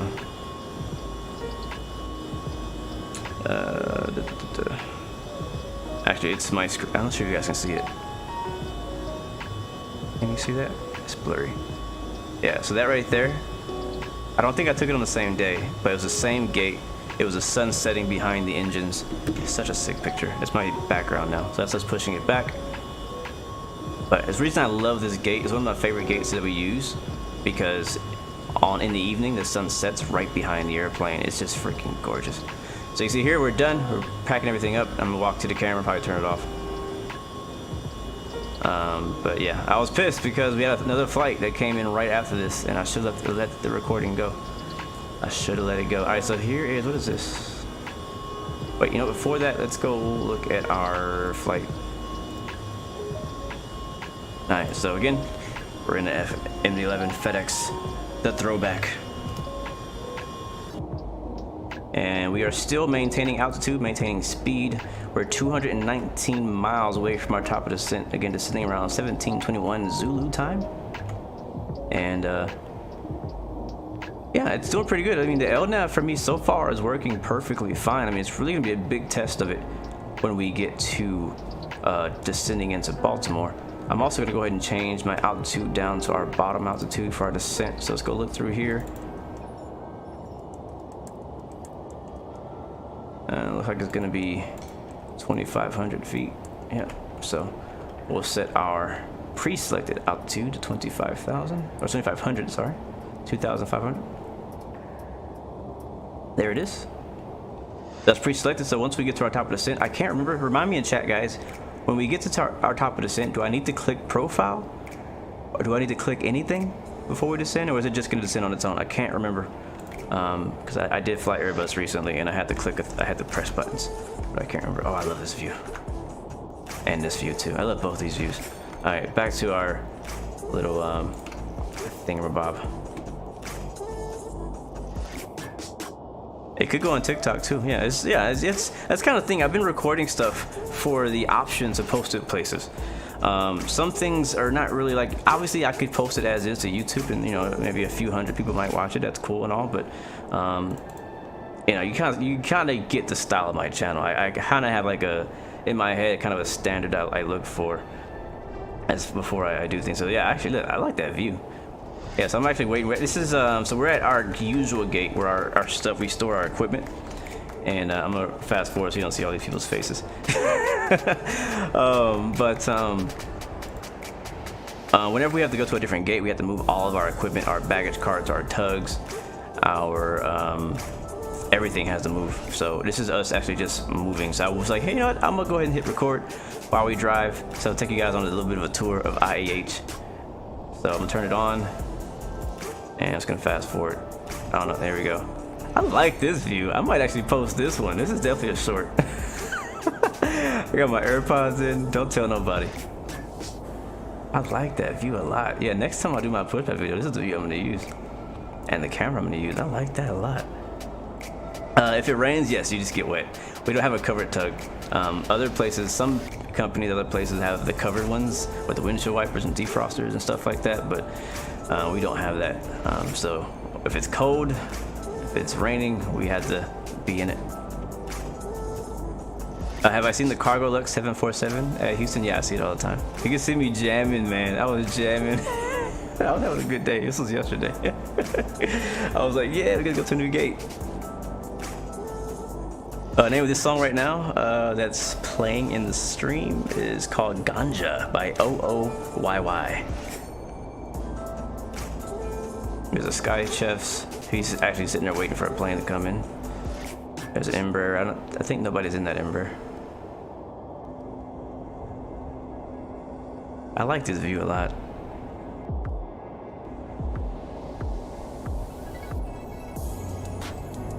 It auto descends just like Boeing. Perfect. I like that. So sadly you can't see it in the camera, but on the left here are two A220s from Delta. They're actually not yet ready to push, so they're just sitting there. I have an Embraer here, and I'm just gonna keep going forward. I think we're gonna pass by the Southwest ramp on the left now, and I think the Southwest, all their planes were out at the time, so they weren't actually on the ground. But there was one that had just landed that was gonna come in. Oh, there's a Southwest. Nice. I think it's a 700. Southwest tail. Thank you, kid named Kenny. Oh yeah, we did hit 29K. I didn't even notice. That's amazing. Thank you guys. Wow, another milestone hit. That's amazing, man. You guys are. Wow, I can't thank you guys enough. I really can't. I can't thank you all enough. So just driving around. Now I don't know what I'm gonna do with this yet. I may. We'll see. This is actually my first time looking at it. I haven't looked at it. Watch, you're gonna see me bounce. Right here's a big bump.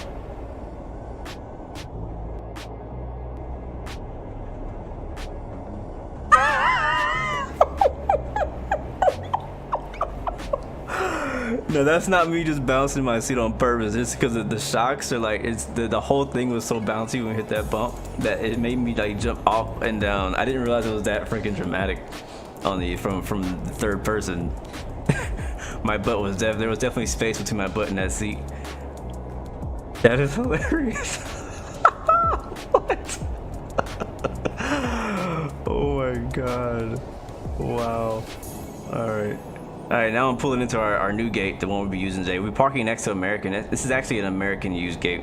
They let us use their gate, so shout out to American. Now, one thing that you're not gonna see, you might see it. I don't think you will. But there is an American 737 Max. Yeah, hit the switch, Brian. There's an American 737 Max that parked right next to us on this shift, and it was beautiful. Anything else happening? I'm just gonna park it, I think. Yeah, that's all I'm doing now. Yep, so that's that video. That's as we just watched that together for the first time. And then this, what is this? Probably nothing. 27 seconds. Yeah, I think this was supposed to be not recording at all, so we were waiting for the plane to come in. Yeah, so there was supposed to be one more recording of me pushing that plane, but I didn't record, so that's okay. There'll be opportunities in the future. It is all good. Honestly, I'm kind of glad that one of the main reasons that I was hoping that I did record it was not so much to post this one, because I didn't feel like that push was a perfect push. I feel like it could have been done better, the one that I was talking about earlier. But the reason I really wanted that video was to watch it back and study what I did and what I did wrong and how I could have done it better. Which is the reason why I like recording my pushbacks, because I want to get good. I want to get better at it. I want to, it'd be cool if I could actually be a trainer in the future of, of doing that kind of thing. So they do have people like that who train other people to push, and they'll train at our station. They'll train at other airports, stuff like that. So it'd be pretty cool to be able to do that. So, but I don't feel like I'm good enough for that yet. I'm still waiting. We're not waiting, but still working on getting better. So, Cagus, bro, how long is that? Hold on, where's YouTube at? There it is. 5 months member. Thank you, my friend Caddis. Thank you so much for that, man. That's amazing. All right, let's get a flight update, because we've been talking and off screen for quite a while. Plane is still holding its own. That is actually good. So I'm actually considering doing a long haul with this plane real soon. If you guys haven't heard, if you're new to the channel or you just haven't heard, me and a lot of the guys and girls on Discord are doing a Formula One world tour. If you guys don't know what Formula One is a sport. It's racing. It's like the open wheel cars, the fastest, most challenging cars probably to race in the world. They travel all over the world doing different events in different cities and countries, and so we are basically tasked as being their logistics company for the year. And we're flying from race to race, flying cargo, passengers, and crew from every race, which is really fun so far. We started off from the UK, flew all the way out to Bahrain. That was like a 7-hour flight. And then from Bahrain, just a short 2-hour flight over to Saudi Arabia for their second race of the season. And their third race, not this weekend, but the weekend after, is gonna be in Melbourne, Australia. I'm really looking forward to that. We haven't raced in Melbourne in like 2 or 3 years because of COVID. And they changed the config a little bit. So we'll be flying out there. A lot of people have already done their flight on Discord. I haven't done mine yet, but I've been kind of waiting for the MD-11 to kind of get updated and get fixed so I can take this baby out all the way to Australia. Now, it's a 15-hour flight. I'm not gonna stream it, so don't get your hopes up. But from what I saw in the specs, the MD-11 should have the range to make the trip. So I'm hoping to take the MD-11 out to Melbourne, Australia, if they get it fixed before I need to leave, because I'm trying to do it with the schedule and be there in time for the races. So that's been a lot of fun. If you want to know more about that, though, come on Discord, join us. We have a F1 fantasy team or league going as well, just for fun. So it's been a lot of fun. I'm really enjoying it. How you doing, Raphael? Welcome to the stream, man. I am not gonna be doing Cross the Pond. I am not available this weekend. Yeah, what am I doing this weekend? I'm working. Yeah, I'll be working, so I can't. I mean, I probably could do the flight maybe, or a flight, and let the flight go while I'm gone. Yeah, probably not. Yeah, I'm basically busy the entire Saturday this week. So, yeah, there's no way that I could do it. But I do want to do a Cross the Pond at some point. What is the background called, homie? The song? How strong is the jet fuel smell? I mean, it's not like, no, it's not suffocating or anything. You can smell it. Like when you get to the airport, you smell it. Like in the parking garage, you smell it.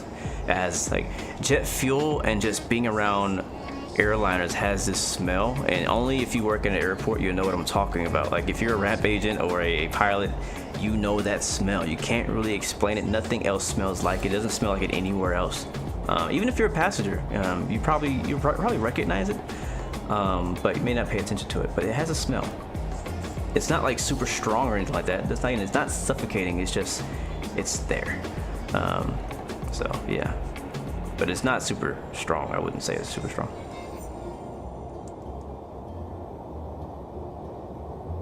Mr. Treeman says gas and AV fuel smells fantastic. Yeah, I think it smells better than gasoline. Alright, so I was going to bring you guys over to Sim Toolkit so we can see how we're looking at our progress on our flight so far.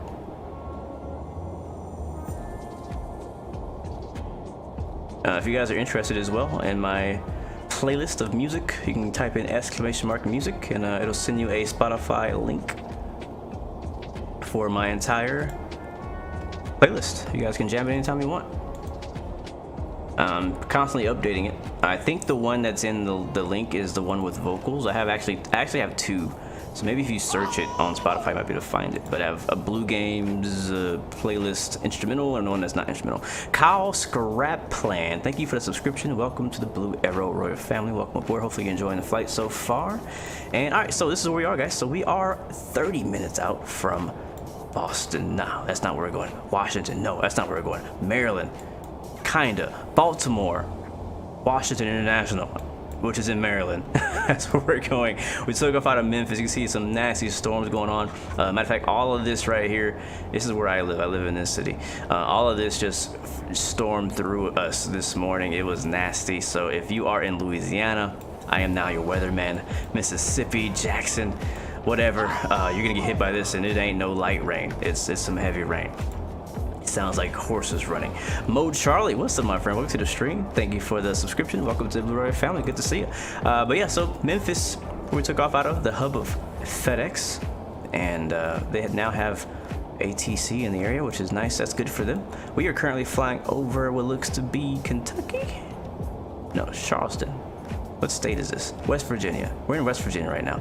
Yeah, West Virginia, south of Charleston, somewhere in the middle of nowhere. We'll be passing Roanoke, which is a very cool place that you should visit sometime. And descending down into, I keep saying Boston, Baltimore. Our top of descent shows here. That sounds wrong.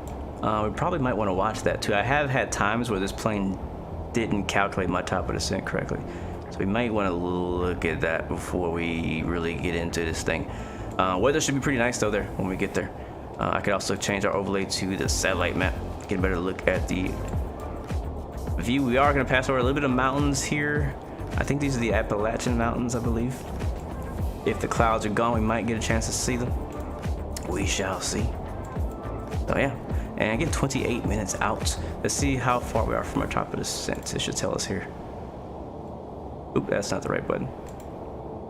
This one. Alright, down into our FMC, it says in the perf page we are 99 miles away from our top of descent, or top of drop, at 1719 Zulu. Again, currently it is, don't know what time it is in Zulu. Go away. It is 1707. So yeah, not too long. What, 15 minutes or so? We already got our selected, pre-selected, selected. Let's see. So yeah, I mean, so far, I mean, the whole thing about this being a test flight, kind of testing to see if this little hot fix that I got that is no longer available. This is the second time I've gotten something for a stream, and then when I start streaming it, it becomes unavailable. What's going on? But yes, it's so far it's airworthy.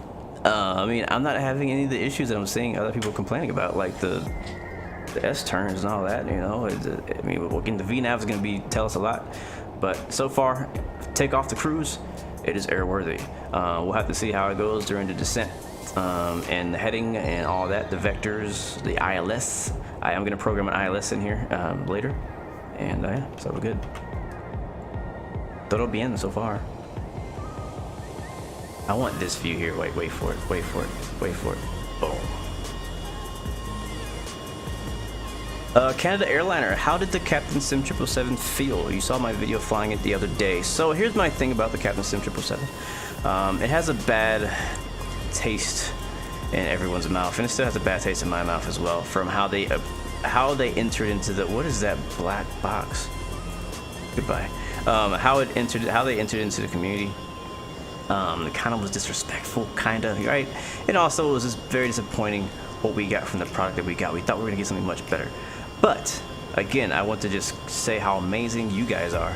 And by you guys, I mean our community, our flight sim community, the modders community, by making mods. So the Salty compatibility mods. First of all, Salty's made an amazing mod for the 747. But they've also made a Salty compatibility mod that works for the 777. And then also, FT Sim, the same one who's made a sound pack for the MD-11, has made a sound pack, multiple sound packs for the 777. So if you add these mods onto the Captain Sim 777, for me, in my opinion, I will stand by and say that it is actually flyable and enjoyable to fly. It is not the high fidelity thing you're used to. Like, it's not like this. Like, this MD-11 is high fidelity. Like, they really went all out into the systems. You can go into this FMC and just do freaking everything. You know, like, they really modeled everything with this plane. They did a great job. Again, it has bugs, but it's gonna be amazing when it's done. The 777 doesn't have that, right? The compatibility mod with Salty adds a lot of cool functionality to it to make it a bit better, to make it actually be able to fly IFR, to do you know, LNAV and VNAV, and to do, you know, instrument approaches, stuff like that. It can now do that with the mod. Without the mod, no.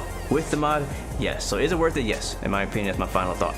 El Bapino, what's up, my friend? Thank you, my friend, for coming through from France. Bonjour, ça va? Coming through with the wine and the cheese. Good to see you. All right, my dog is annoying me, so I'm gonna let him in. He wins again. Maybe I've done spoiled him, I guess. He's been in and out the room today about 10 times. You guys were here. You witnessed it when he left. So, all right. But you know the rule. I'm gonna pick him up and he has to come say hi.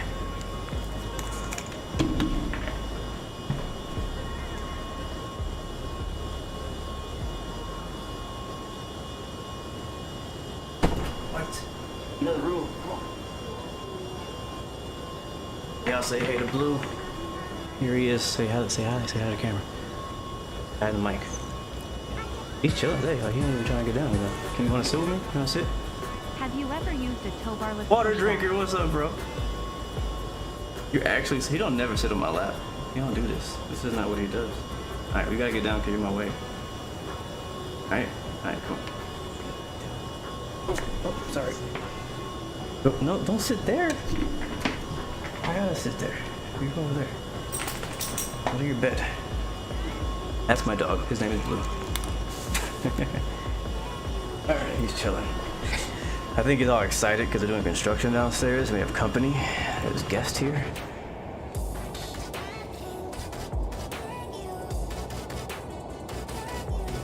Alright, cool.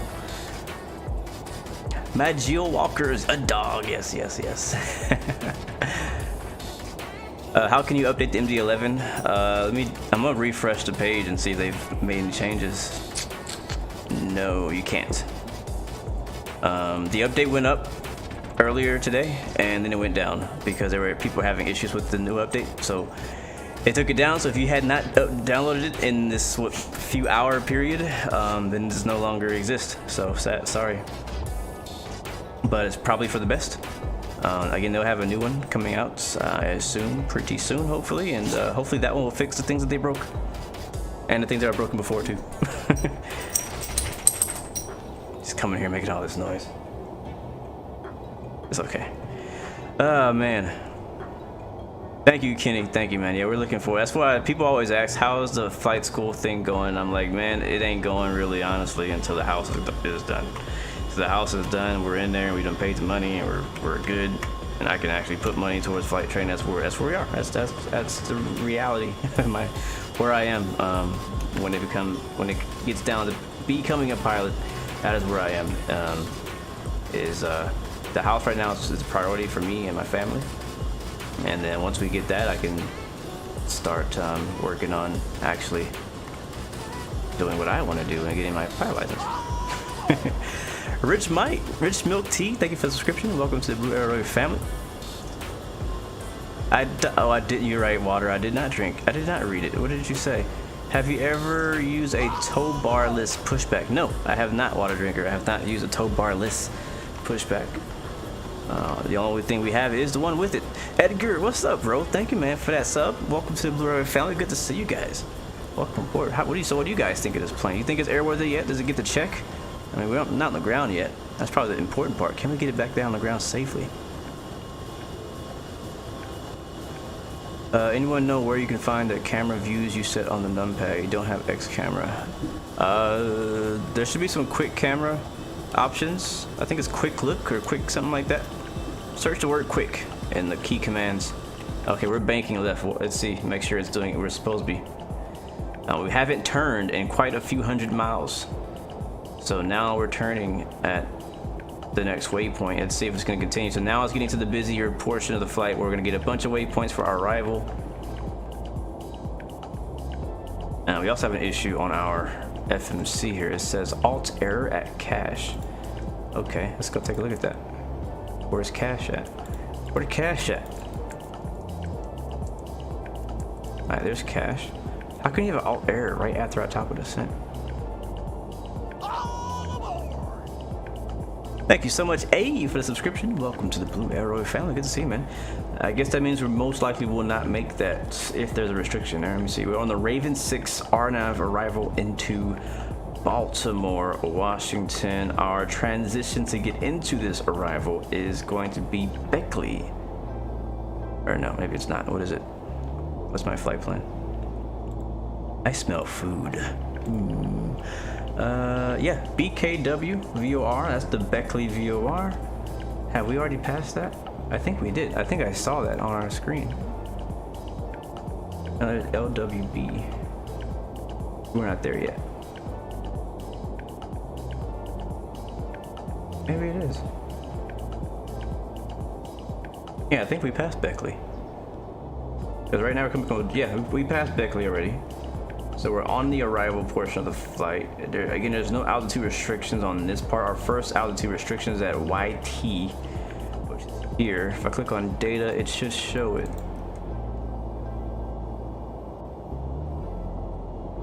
And hopefully it's in there. It's 27th. Actually, no, it's not YT. It's at Jaeger. Wait, where's Jaeger at? Oh, there's two waypoints right after each other. That's super confusing. All right, so you have 27,000 feet at Jaeger, which is right after YT.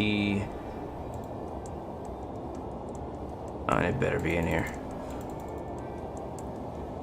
Oh, there it is. Yeah, here's YT. And it's showing for me 37. Yeah, that's the problem, bro. We shouldn't be at YT at 37,000. We should be at Jaeger. Yeah, so wow, that's super wrong. That makes no sense. Why is our top of descent here, but the arrival says we have to be at 27,000 feet? Okay, that's wrong. So we're 10,000 feet above that and about 50, 80 miles, 50 miles. So we probably need to send down 27,000 first. So I don't know that VNAV is going to be on our side in this flight. And it may be because of the FMS and not because of VNAV being VNAV.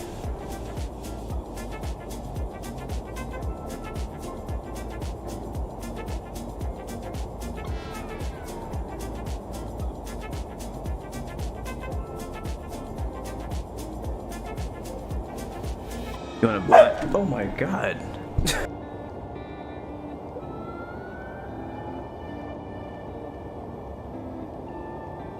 I don't know what he's barking at.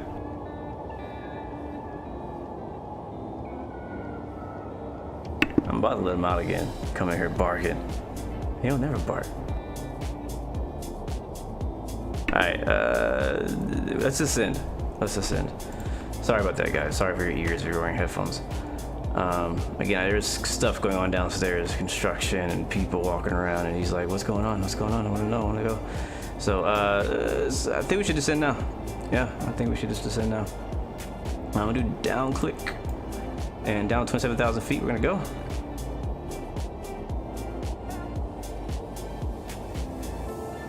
Yeah, 'cause I think it's confused, because we're supposed to be at 27,000 feet at Jaeger.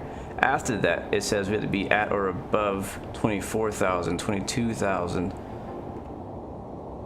Okay. Somebody's burning the house down. Fire alarm's on. I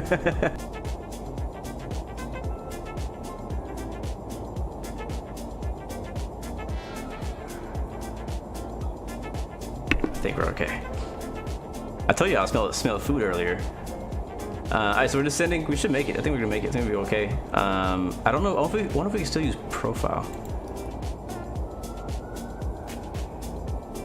About to find out. I clicked on profile, and I don't know. I don't think we're gonna make it now. Again, this is all test. I want to see what it's gonna do. I originally just hit down click on the altitude. How far are we from there? We're 80 miles. Oh, that's a decent amount of time. Okay, cool. We should be all right. We might get there early, actually. Now I think about it. Yeah, our bottom. Yeah. Our bottom of descent is right at Jaeger. That's perfect.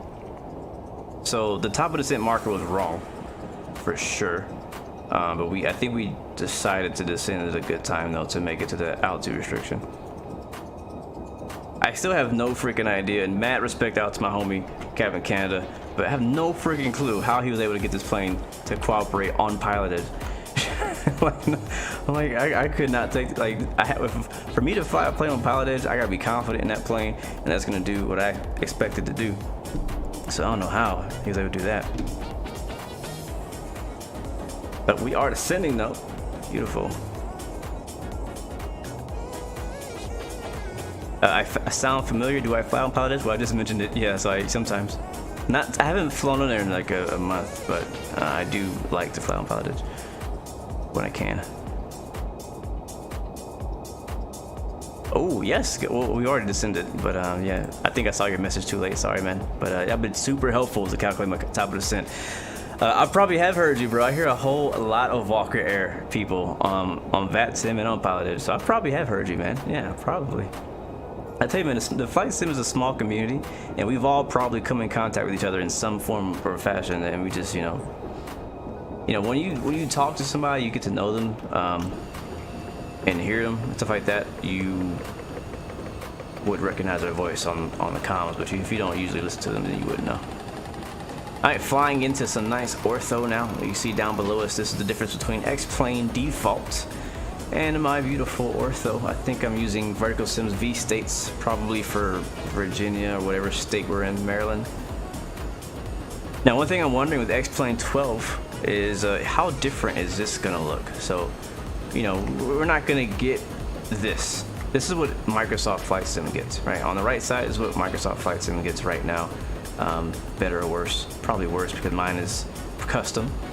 And this is X-Plane. So this is basically a perfect, oh, come on, clouds.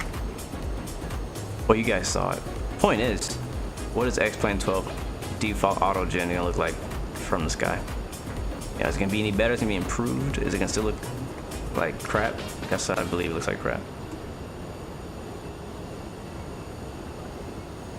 You fly an obscene amount of PE piloted, so you agree, guarantee. Yeah, I probably have heard you then.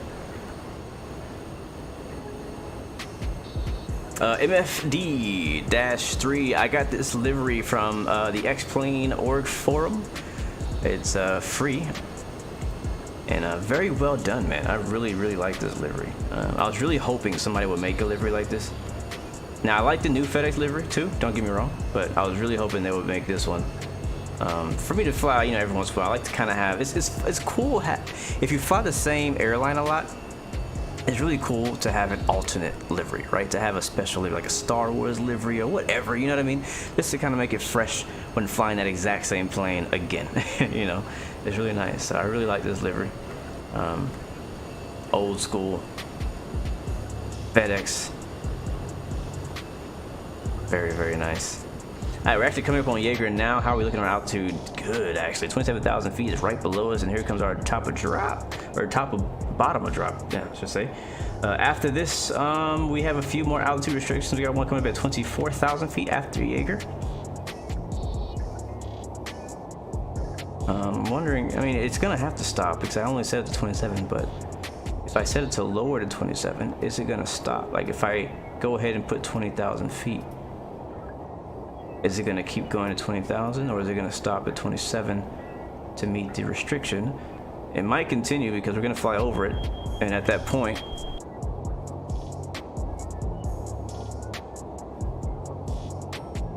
my dog is actually afraid of the fire alarm, so he's like hiding behind me.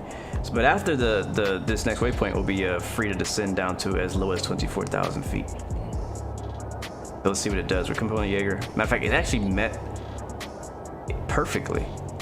Yeah, Jaeger is restricted at 27,000 feet, and we're right at it. And now that we've passed it, it should now continue. What's interesting is this is no longer pink, but it is descending. So do I need to hit the profile again? It shows we'll get to 20,000 feet here. We don't need to be at 20,000 feet until Echo, so it's gonna get there right after. I'm gonna let it do its thing. This is patch 1.04. This is the one that got taken down. If another one has popped up, I don't have that one yet. Thank you, Data Master. Appreciate it, bro. Hopefully the music's not too loud for you guys. It's really nothing to listen to in the plane. Like, the sounds are not great, so hopefully you guys enjoy the music. Yeah, he's scared of, I didn't know he was scared of fire alarms. He's also scared of thunder, fireworks. Yeah. But he's my doorbell, so if anybody ever knocks the door, he will go barking. So I might have people come to the house and like, don't knock. Just text me. Just text. Like, you know, I don't know if I'm the only one like this, but I'm the same way. If I go to meet someone at their place, or if I'm going to pick someone up, I don't knock at their door. I text them, let them know I'm there, and I'll wait outside unless I'm coming in, and then I'll, you know, expect the door to be open by the time I get to the door. What's my Oh, that's somebody else. Does the ILS work? Great question. Let's go ahead and program that while we're descending. Things seem to be under control at the moment, so go to nav rad.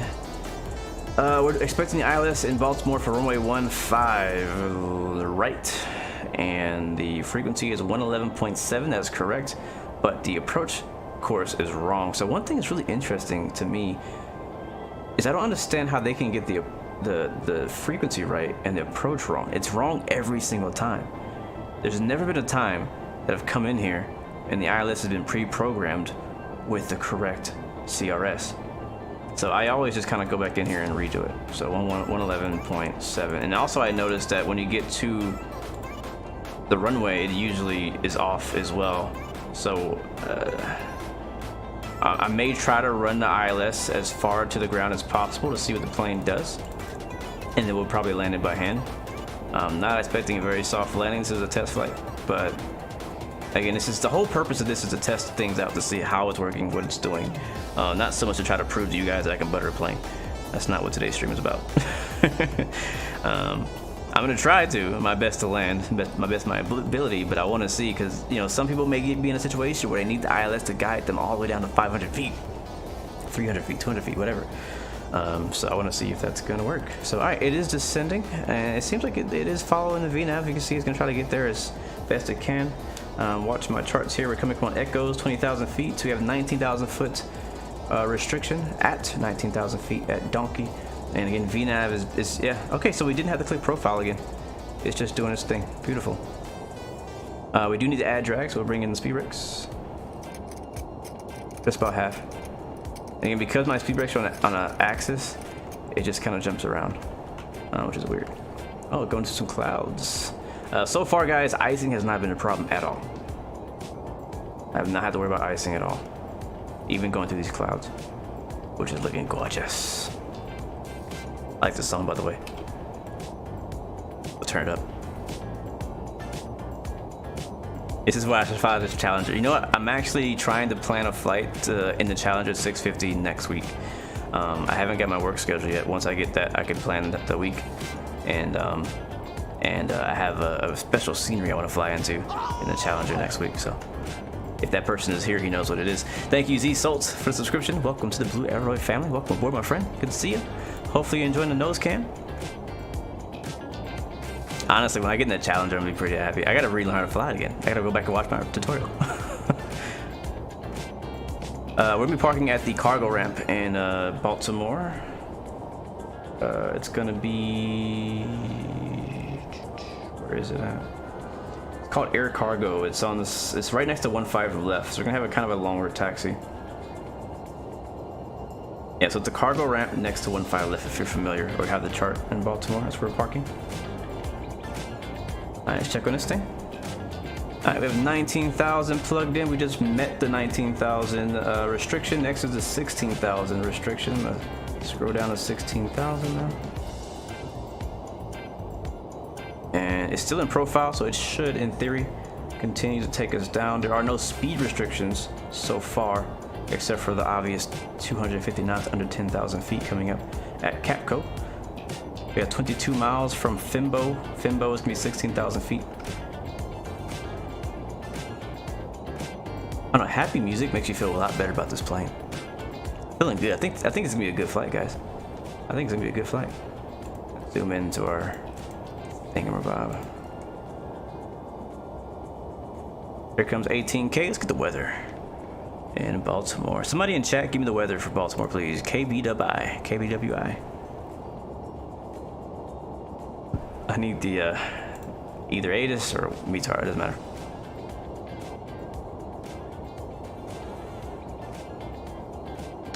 You made the POH for what runway heading? For Tolis? Oh wow. Or Challenger. Wow. Either way, that's crazy.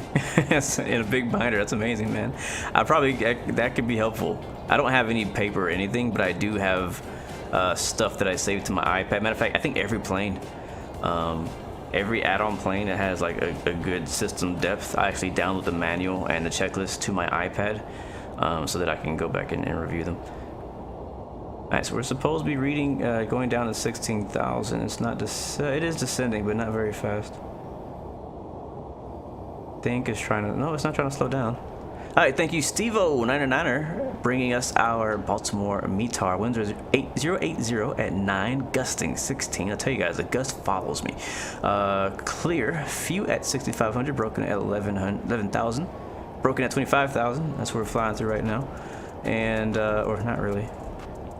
Temperature 08, dew point -2, altimeter 3018. So that's what we want, is that altimeter 3018. We'll go ahead and click here. Thank you so. 1896 is lining up runway 30 down here at Dulles, Department Clutch 3. Vipin Dara, thank you for that subscription. Welcome to the Blue Area family, my friend. Good to see you. Let me turn those guys down. He was really loud. In my ears, anyways. Alright, we actually might make that 16,000. So, it's weird. It kind of doesn't do a perfect, like, descent to meet the restriction. It kind of, like, starts shallow and then kind of dives to meet it. Like, it's really weird. I'm going to go ahead and choose my final altitude, or is it the final one? Yeah, let's choose our final altitude of 6,000 feet down at Raven, and hopefully the plane will follow the rest of the descent down the star. So obviously so far VNAV, guys, what we're working on right now. VNAV is working. The bird, Stevo, is the MD-11 from Rotate, my friend. And yes, I have tried the FT sound pack. It sounds slightly better.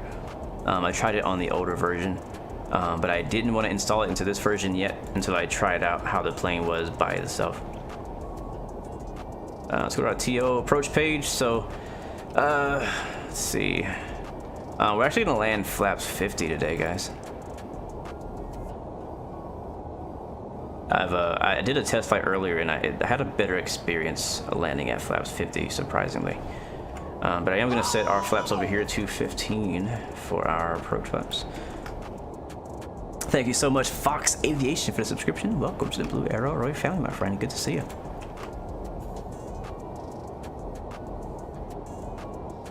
Alright, we're not going to make our traffic calls in just yet. We are inbound, though. We're about 30 miles directly from the airport. So I guess we could make the call. We're about 30 miles south right now of Baltimore. We'll let them know.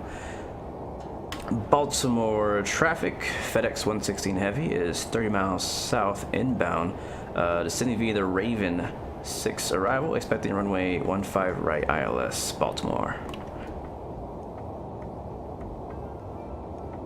And it'll be right traffic for 15 right at Baltimore, FedEx 160 Heavy. Alright, so we're looking good. It's descending, it's doing very well. The only thing is, it's gonna have to descend here in a bit to meet that 250 knots. Is clear, and it's not showing Nice call. It's not showing it's gonna try to slow down for 250 knots. But we're not gonna be at 10,000 like at all for any amount of time. So we're gonna need spoilers in a little bit.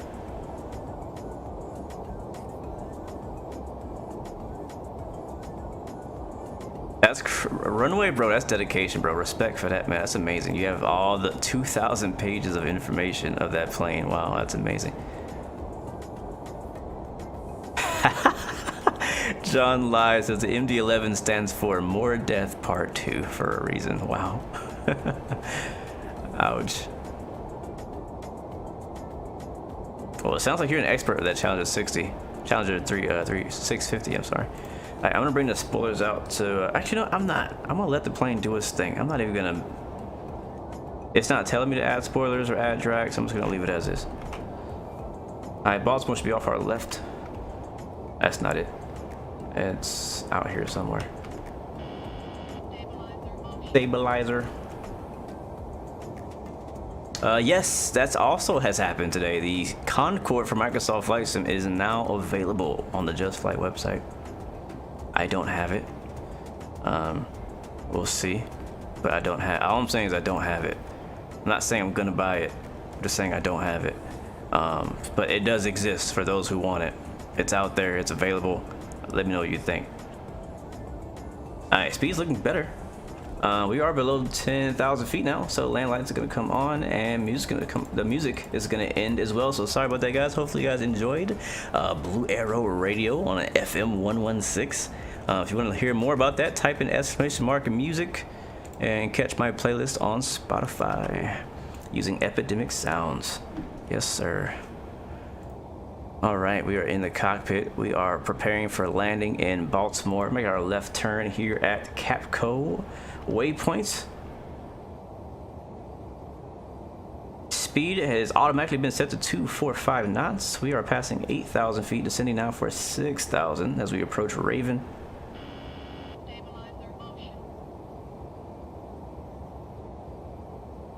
And really depending on an autopilot for today's test flight, because again, this is a test flight. We're testing, we're kind of, I won't say stress testing, so we're really not doing anything out of the ordinary.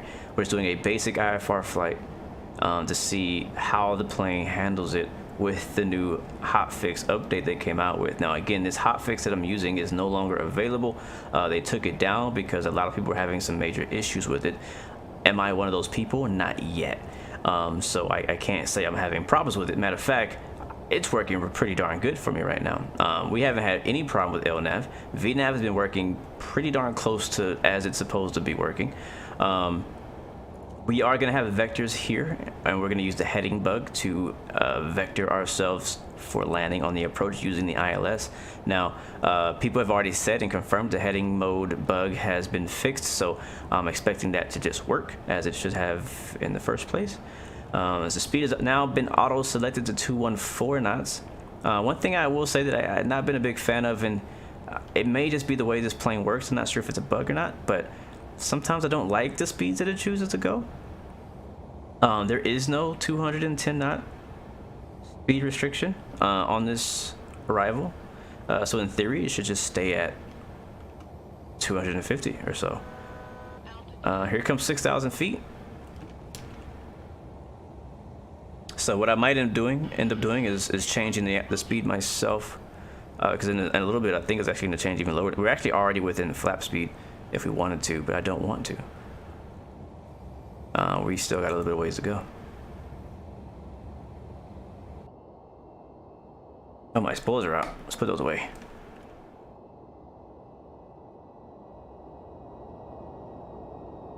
Flying over, I believe this is Maryland right now.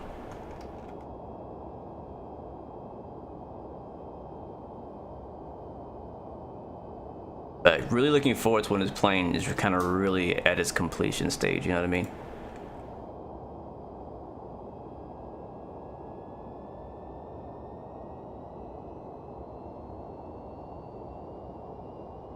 Toast, what's up, bro? It has been a long time, man. Good to see, man. The last time we flew was in Alaska watching the grizzly bears. That was a long time ago, but man, good to see you back, man. Hopefully you've been doing well, bro. Welcome back. Thomas B, welcome to the stream as well, man. Good to see you. Did you mention you're a nerd? It is all good, bro. You're passionate. That's what it's about. Don't let nobody shame you about being passionate about an aircraft or about a hobby. When you're like in middle school, high school, grade school, they'll call you a nerd. But whenever you get a job doing that thing, they'll be asking you for money.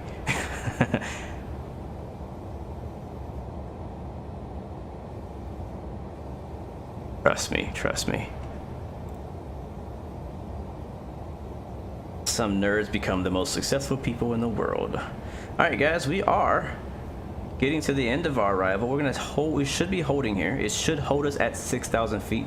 I think I have 6,000 feet plugged in too.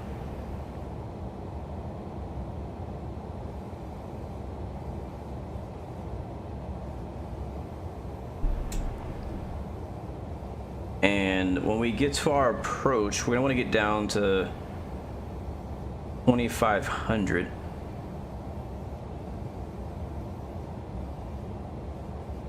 We scheduled to go via the Westminster VOR, which is the EMI VOR. I don't know where that is.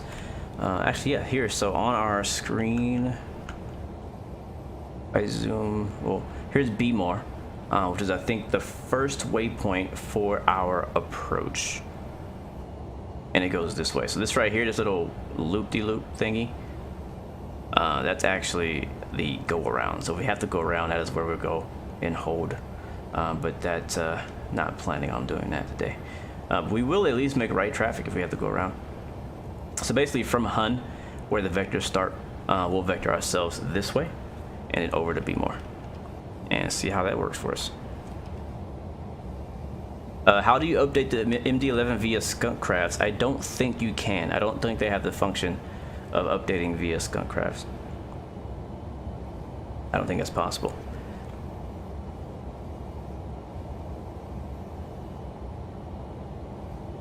Joha, hello from France. Good to see you, man. Merci beaucoup.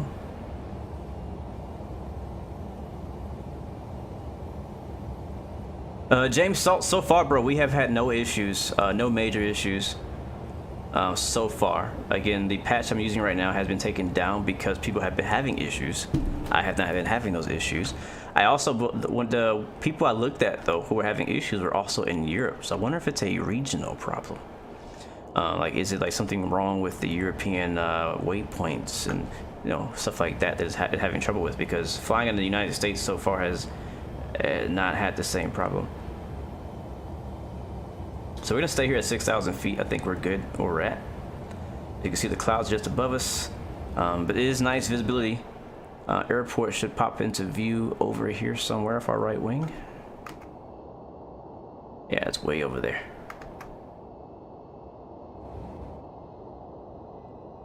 I love this view though.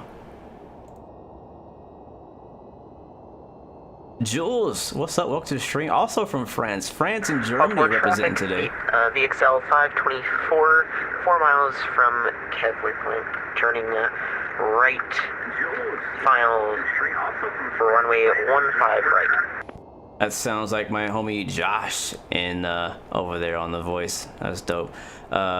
T-Mac, welcome back, bro. Hopefully you had a good lunch, or hopefully you brought back lunch for the rest of us. We don't know when the newest update though is expected to release. I don't know. I keep checking the website to see if they've changed anything, and they haven't changed anything. So this is my problem right here. You see how we're on profile. We're holding 6,000 feet. The plane is deciding to change our speeds to slower and slower as we go through to the end of our arrival. It's now, it was 206, now it's back to 214. Either way, that's just too slow. Like, we shouldn't be going this slow. I wonder if I can change from FMC speed and make my own speed here. We're gonna do 250 because I mean we're still got a while to go. I'm gonna down click that. That should work. Yep, it's working. So it's good. We're still on navigation mode. We're still on profile, and in theory, it should still do its thing. Even though I turned off the FMC speed option, so it should just keep flying at the speed that I want to go instead of the other ones. So again, this is just a basic thing that I would do if I was having that problem. Stabilize their motion.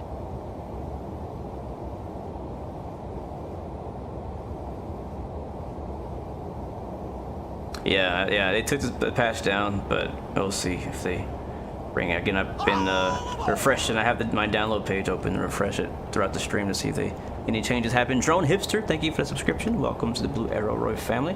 I also recommend, if you guys want to do a little bit of reading, not too much, go over to the X-Plane forums in the Rotate section, and there's been a lot of people on there talking about stuff. And people have been saying things are working and things are not working. So I was reading them before the stream, and I saw a lot of bad feedback of people just it being worse than before. But again, now we are kind of proving them wrong that it's working. But again, it can be a case-by-case basis, where it's like for me in my flight it works, but maybe if somebody else's machine or whatever, it may not work for them. So something's hitting my frames. Azul Leaf 915, welcome to the stream, man. Good to see you. Running 1.04, version 1.04 or something like that. Airbus, today you got the update. You're gonna do, I think it's Indianapolis to Anchorage. Bro, your test flights be long. But hey, that's do your thing, bro. Do your thing. All right, we've gotten to the vectors portion of the Ravens. Baltimore traffic, 6. PXL 524. Turning final, runway 15 right, short final. And we're gonna turn onto a downwind. That downwind is gonna be. We're gonna switch over to heading bug. Let's do that. The moment I've been waiting for is to try heading out. So if I click, it's gonna put us on the current heading we on, and I'm just gonna rotate that to the right, somewhere around there. Down click over to 337. Now, originally there was no issue with changing the heading as long as you don't go past heading 360 in either direction. We haven't done that, but we're gonna have to vector ourselves onto to turn around and make a 180, in which we're gonna prove whether or not they have fixed it or not. So I'm actually also gonna change the altitude down to about 3,000 feet.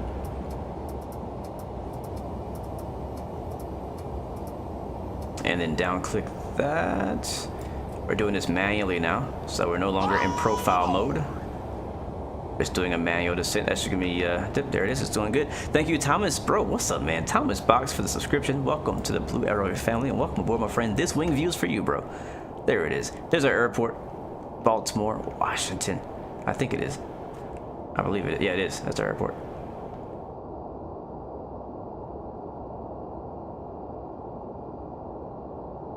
Jamnik, you're in the US and you almost stalled on the takeoff. Guys, by the way, some people who've been stalling on takeoff is not because of the plane, it's because your CG is set wrong. And maybe you did it right, but just real quick, if you go to the Rotate MD-11 menu, you go to Load Manager, right here where it says Payload CG, make sure down here where it says TO-CG that it is between 30.0 and I think 31.0. So I have mine at 30.5. If you have it outside that envelope, you're gonna have a lot of trouble taking off and have a lot of problems with the weight and balance of all that. So you're just out of the CG is off. I don't know if that's a real life thing, but that's what I've been told. 524 vacant left. Nice, he's on the ground. Baltimore, Washington traffic. FedEx 116 the heavy is now at 3,000 on the right downwind, runway 15 left, expecting the ILS. Baltimore. Spiky Fly, what's up, man? Doing a flight from saying STF to Miami to TNCM. Nice, man. Tram Spotter Rube, what's up, my friend? Welcome aboard. Good to see you. Hopefully you're doing well over there. And thank you for that subscription. Welcome to the Blue Arrow family. You always said you're at the 3.5 on a slider. Okay, wait, 3.5 or 30.5? I assume you mean 3.5. Leo is in the chat. Leo Sticks 86. What's up, man? By the way, guys, I gotta promote this guy real quick. Leo Sticks, fellow live streamer. He flies this exact same plane. All the planes. X-Plane, Microsoft. I think it is Microsoft. Baltimore traffic, DXL 524, customer runway 10. He's also on DCS World. And speaking of DCS World, tomorrow we have a special stream for you guys. Me, Leo Sticks, and possibly a couple more guys are going to be flying in the AH-64 Apache helicopter on stream live together. It's going to be a lot of fun co-oping, and I really am looking forward to it. We want to do a DCS collab stream for a long time, and I finally found somebody I thought it would work really well with. So yeah, really looking forward to that. And as tomorrow, it's already been posted, that stream, so just hit the reminder thingamabofinger, and you're good to go. So right now, again, we're at 3,000 feet, as I said on the radio. We're on a right downwind for our arrival into Baltimore. Matter of fact, we can go ahead and turn in early. We don't have to go this far out. Let's make a right 9-degree turn. We're gonna go past 360. And again, it's not gonna do anything yet because I haven't activated it. Now I'm gonna activate it. And what would happen before is if you chose like to go beyond that number, well, I mean, it usually did it to the right, so it would probably still go right. I don't know what it would do, but it just wouldn't go to the right heading. It would be way off.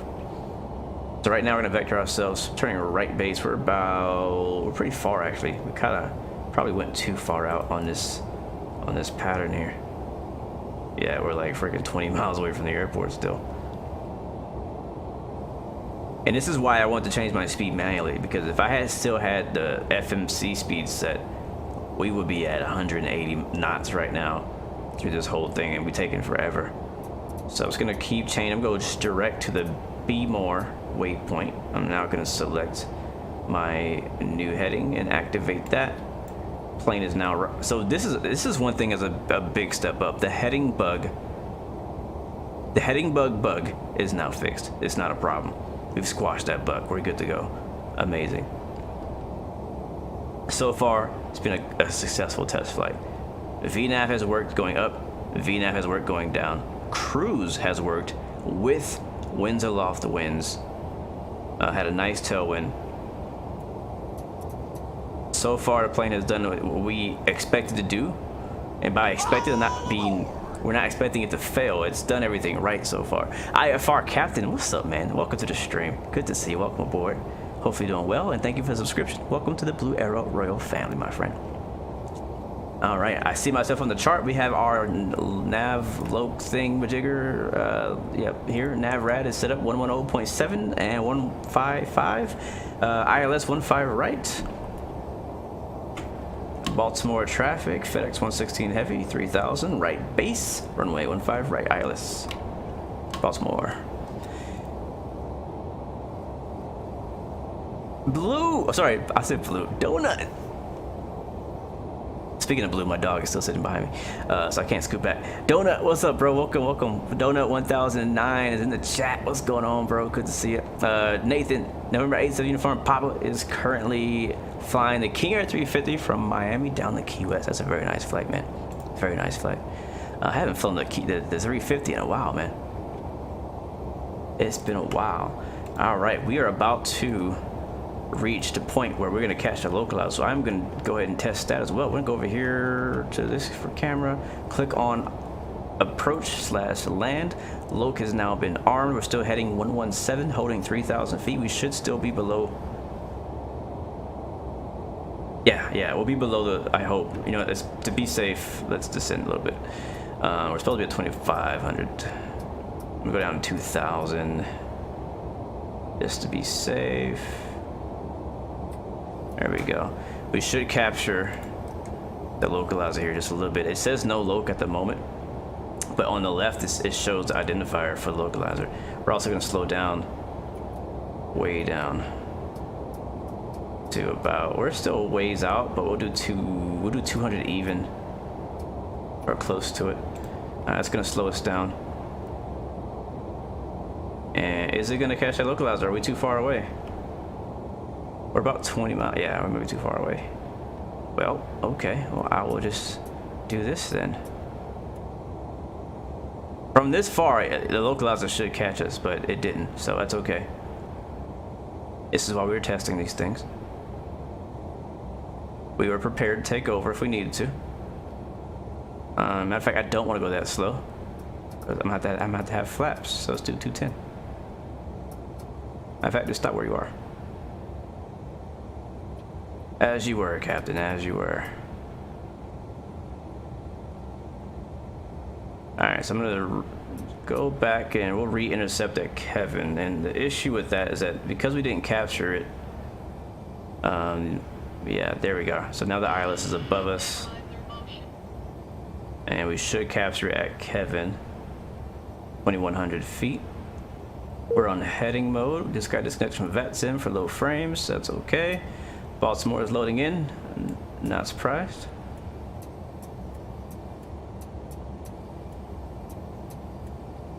I'll reconnect. We'll be fine. I think my frames should work fine there. What up, Muhammad? Welcome to the stream, man. Just banking right a bit. You know, this is not it. You know, following it. We could obviously just put it into. I'm gonna hit that again. Approach mode. Or auto flight. Can you go in the nav? Nope. We might just not catch the ILS at all. We're not that far anymore. We're 15 miles away. Go flaps down. There it is. Just popped up. Let's see if it'll catch it. Oh, maybe it didn't. I think that was a slats that popped up. That wasn't the ILS. I am prepared to fly it by hand if I need to from here on out. If it does not capture this ILS, and I don't think it's gonna get it. Terrain. Yeah, it should have got it by now. Nope. All right.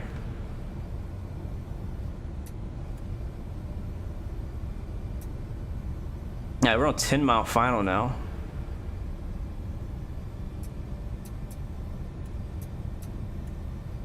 And back in the heading mode, or continuing heading mode. That final approach course is 155.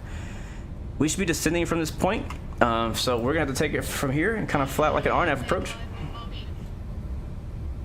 And we give you guys the controls here. All right, your controls. And autopilot off. And auto throttle off.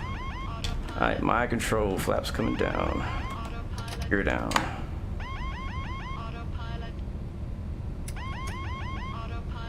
Alright, you click on the autopilot disconnect button a second time to get rid of that annoying notification. We are high, but not crazy high. I think we can catch it if we do it right. Yes, I don't know. I guess so. That's the one thing that did not work. Is the ILS just never caught on. Terrain. Unless I put the wrong frequency. It's probably 111.7. Flaps 28 right now. I'll go down another notch. Gears down. 3 green. Land lights should already be on.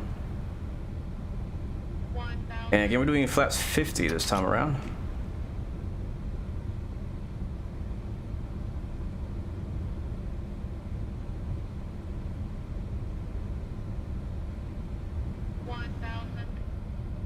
Alright, some trim. Have a little bit of a crosswind. It's not too bad. 12 knots right now. Terrain. Present position.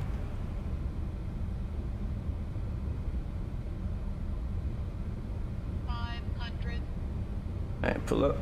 Just a tiny bit. Terrain. And speed. Terrain. Terrain.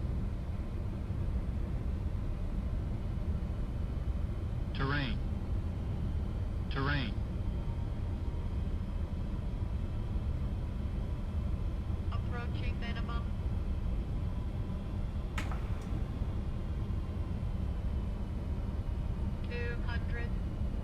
Bit of a balloon right there.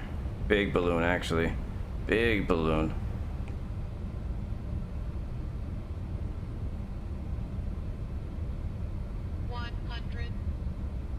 Might have saved it. We'll see. Sync. 10. Oh. You guys know the drill. Go around. We gotta do that again. We gotta do that again. I also forgot to arm my spoilers and stuff too, so we're back up. Hopefully don't lose the engines from freaking firewalling it. Alright, going around, we make right traffic, gears up.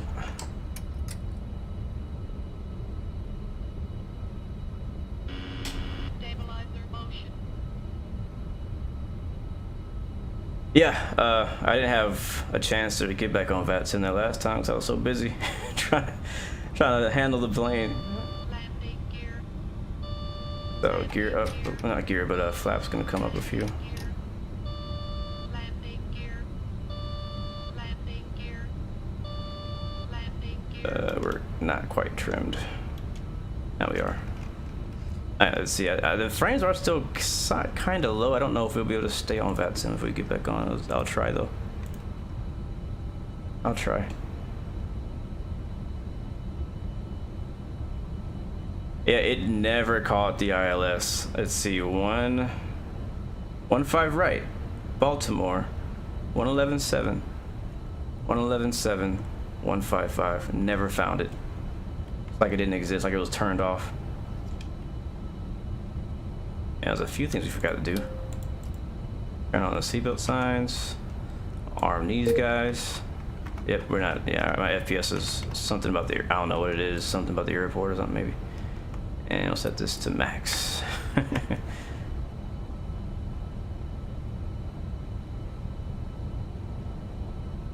You're good, Madison. Go ahead and do your thing, bro. I'm gonna stay offline for this landing. Alright, we're a little too high. We're at 4,000 feet.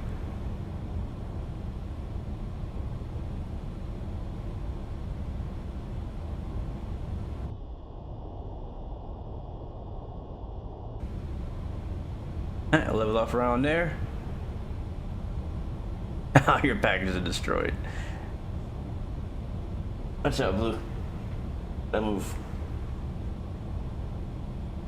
I want to hit you. Move your foot. Up.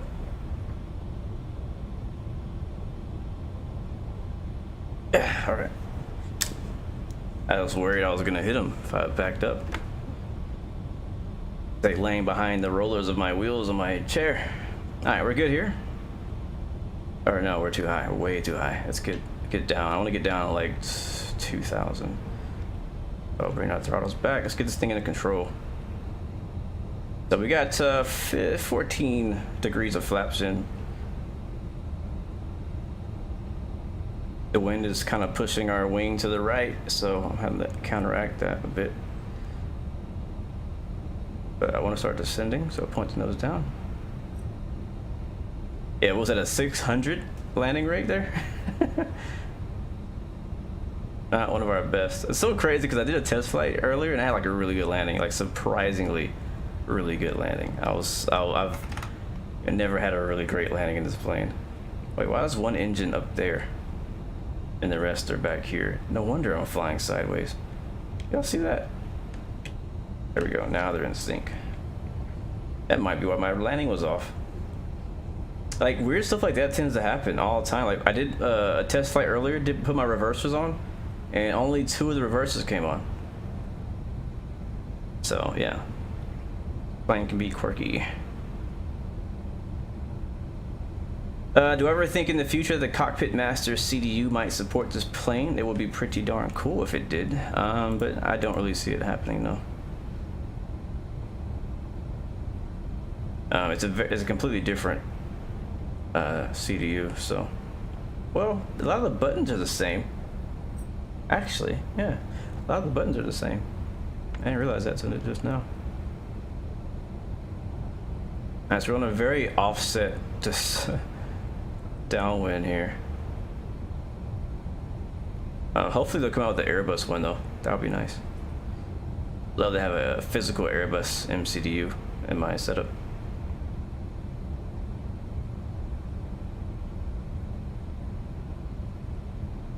I was trying to, yeah, so you can see the plane's flying much better now that I have 3 engines all in sync. So we have actually armed our spoilers this time, and we have our auto brakes armed too, so we should be okay if we do get on the ground well. We're coming up on B more again, where we need to be at 2,500. We are currently at 3,000 and descending, so we'll probably make a turn back from B more and continue for our second approach.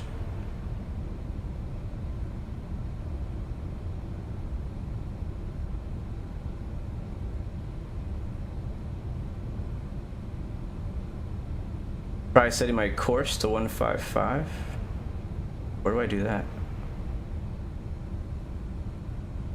Where's the course knob? Alright, make our right turn now. Altitude We'll continue descending in the turn. We're trying to descend in the turn. 2500. Try setting my CRS to 155. I thought that's what I did. Yeah, it is 155. Alright, gotta make a very sharp turn because I kind of cut the corner. There's a steep turn right there.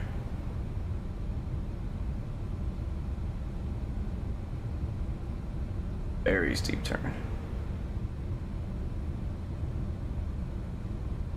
Yeah, the course is in the FMS and I have set it to 155 already. I don't know why it didn't pick it up. Oh yeah, I did, yeah. Alright, here we go, in for take 2. Looking for the runway. I think what it is there's a city modeled here too. Where the heck is the runway at? Oh, there's the airport. Right? No. I don't know. It's over here somewhere. There it is. Nope, that's not airport. Either way, we are offset on the left of the approach path.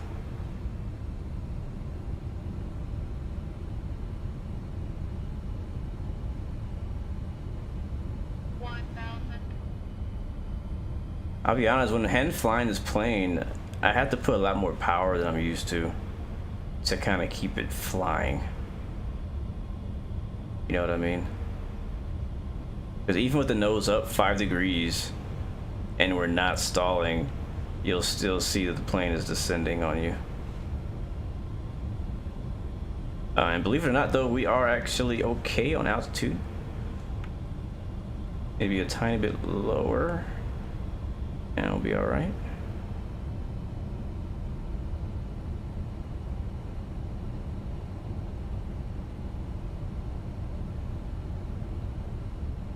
The airport is right in front of us, and I think it's this blurry mess right here. Yeah, there it is. I see it now. All right, take 2. We are on a what did we 10 miles? Yep, 10 mile final. 10 mile final. Runway 15 right. Visual. I wonder if I put this on approach mode, what I'll see. Nothing. Okay.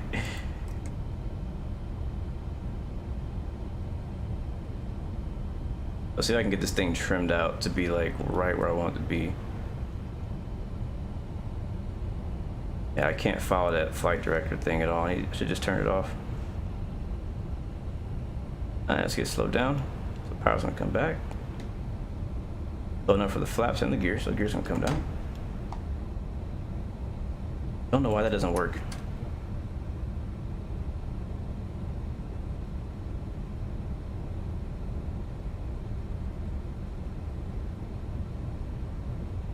Nice, speed's coming back.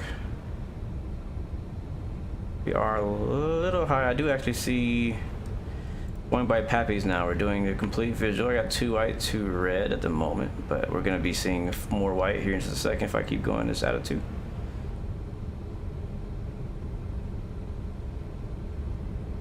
And wow, I actually really feel the drag of those landing gear down there. I gotta put a lot more back pressure in here to keep this thing going. All right, power. What's our speed? 151 approach speed. Alright, flaps. Terrain.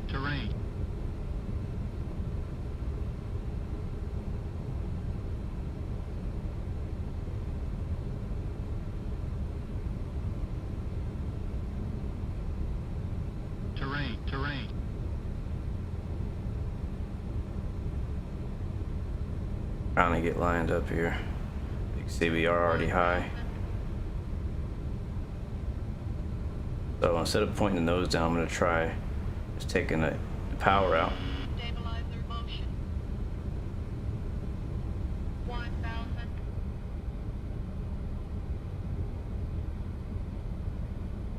here comes our landing flaps. Terrain. And we're gonna need more power when we get there. Nose are gonna pop up, we're gonna balloon. Here comes the power. 500. I have to remind myself to put more power in than I usually would. Terrain. We're just above the glide slope now. Terrain. Fast. 400. Alright, there's flaps 50. Here's our speed. Got some power. We're gonna need it. Sink rate. What happened last time? Sink rate. Sink rate. Don't overreact though. 100. Here we go. We'll round it out. 30. And oh, big balloon. 169 knots. That's a massive balloon at 50 feet. We're gonna have to. We can't. We ran out of runway. We're out of runway. That's it. There's no more runway for us. There's no more runway. Don't land. Oh, we gotta do it again. Dang it.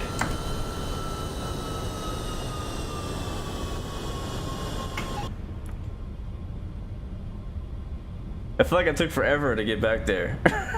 That pattern felt longer than the Cessna pattern. Jesus. Why is this plane so slow?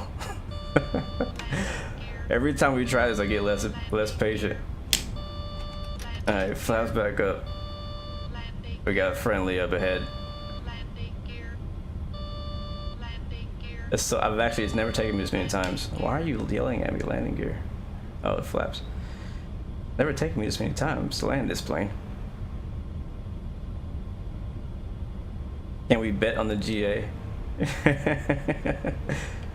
I know I could do a pattern faster in a Cessna than I am in this plane. I think also it's because we went way out. So I'm only gonna go like maybe max 5 miles away. And I'm gonna stay real tight. Alright, let's keep our speed down though.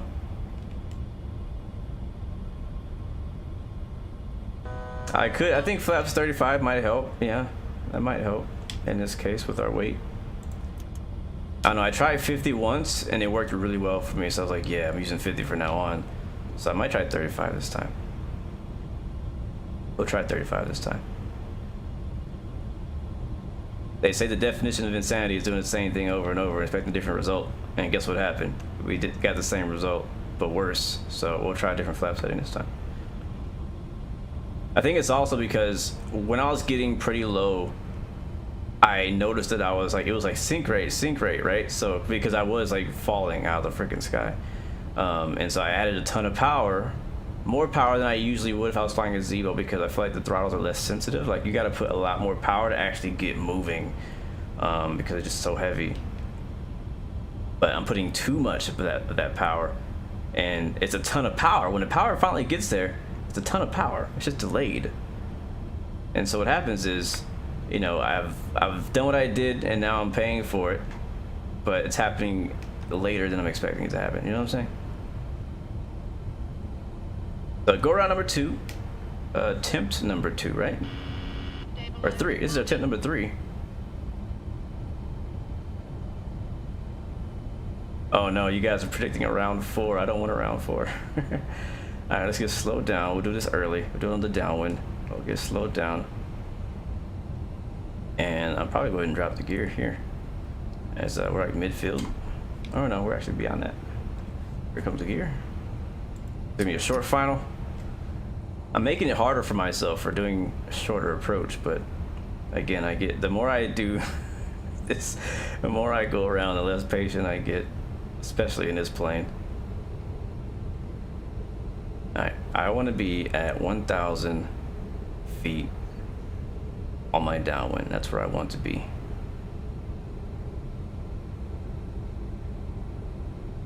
Yeah, I would have been on a carrier already if it was a carrier landing. Alright, and the right turn.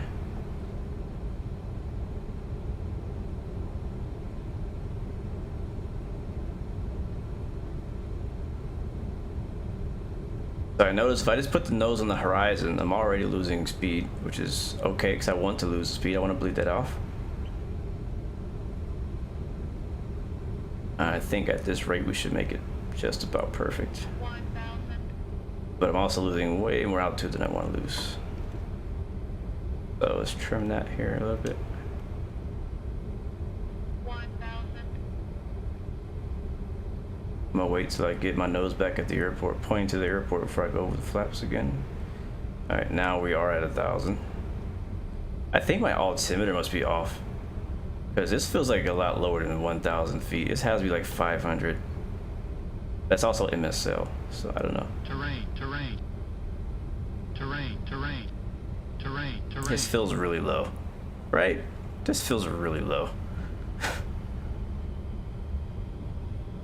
Alright, not too much power. You see how much that speed kicks in when I throw that power in? A lot. I need to loosen my throttle a little bit.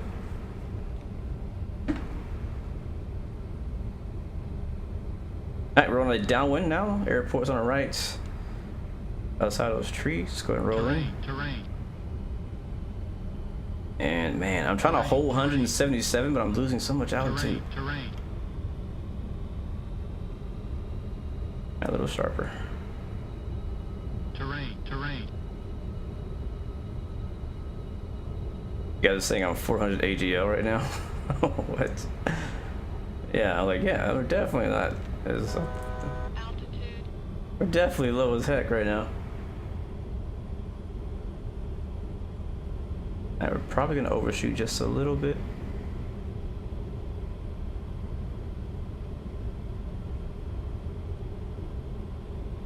There's our runway.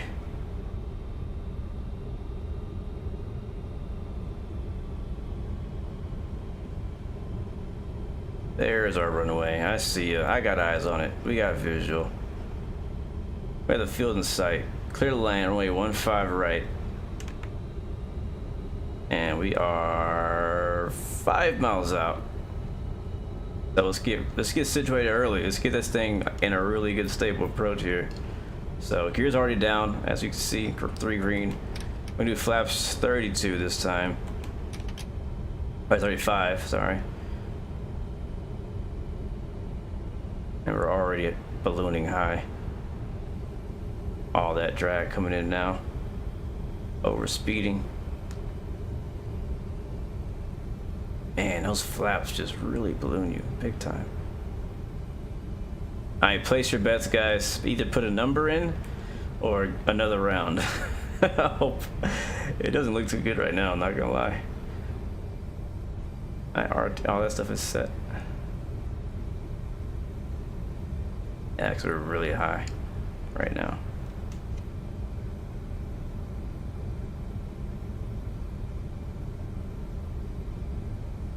Alright, throttles are actually idle right now as I'm trying to lose altitude, which worries me a little bit, but we'll be alright. This is the one. This is the one right here, guys. This is the one. I'm a pilot, trust me. A virtual pilot. 1000.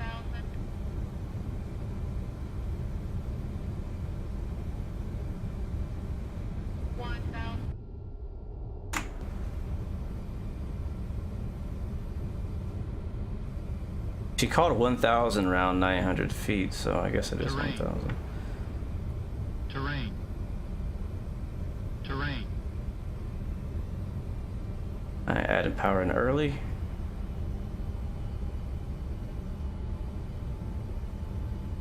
Too much, I'm still going too fast. Terrain. Still going too fast. Terrain. Man, that speed does not want to come out. Oh, that's freaking why. My throttles are not.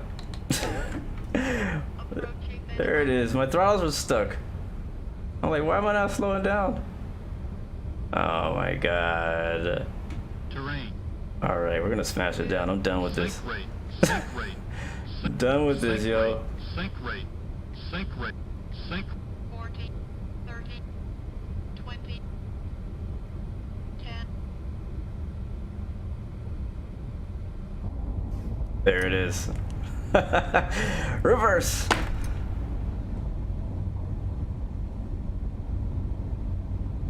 All 3 reverses are green. We freaking made it.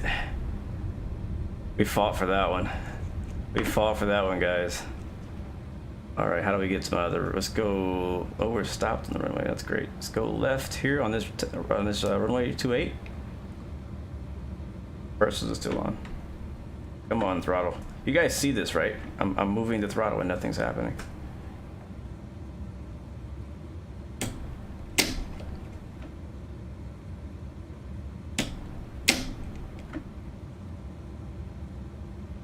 Like, why? Why? Why? No, we're just done. All right. Well, is the gear down? Did we break something? Are we all right?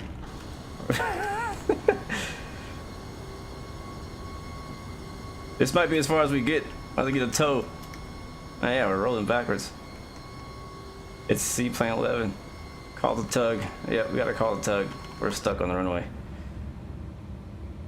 We're stuck on the runway. We're stuck in reverse as well. What we have to do, we have to turn the APU on and shut the engines off, and bring the tug out. So that's what's happening. Thankfully, we're not on VATSIM, so we can do that. And then watch the replay, obviously. So one thing I do love about better pushback is the fact that we can do this. Where's better pushback? Start pushback. Can't start planner. Aircraft not stationary. We're moving apparently. Brakes on. And better pushback. Start pushback. You're out of cockpit. Show me where you All want right, to go. take me to the cargo area, please. Let me go find it. Hold on. That was something else, wasn't it? It's over here. Can you go any faster than that? Can you go any faster than that? Where is it at? It's actually behind. It's this way. So I guess first take me this way. Right? And then take me this way. This camera is so slow. Thank you, Leo. We did end up buttering it. It was not a pretty or stable approach, but what I ended up doing was just after the throttles got stuck, once I got the throttles back under control, I basically just put them at idle and just took the momentum we had and just used up the runway. That's all I did. And after that, we're gonna need to make a right on Papa. This is so cool. And then a left here. All the way down here.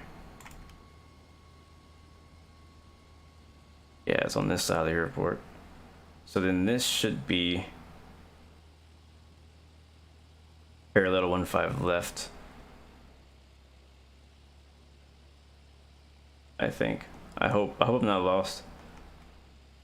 Gonna keep straight all the way down here. Thank you so much, TNR Adventures. Oh, okay, there's one more turn. Here we go. This way. Not sure if you guys have ever witnessed a I don't know if I'm gonna say. I can't say that. I can't say that. Can I say that? I don't think I can say that. I don't know. I probably can say it, but I don't know if I should say it. Should I say it? Should I say it? I should say it. You guys want me to say it? I done already hyped it up enough. I don't know if you guys ever witnessed a tow job.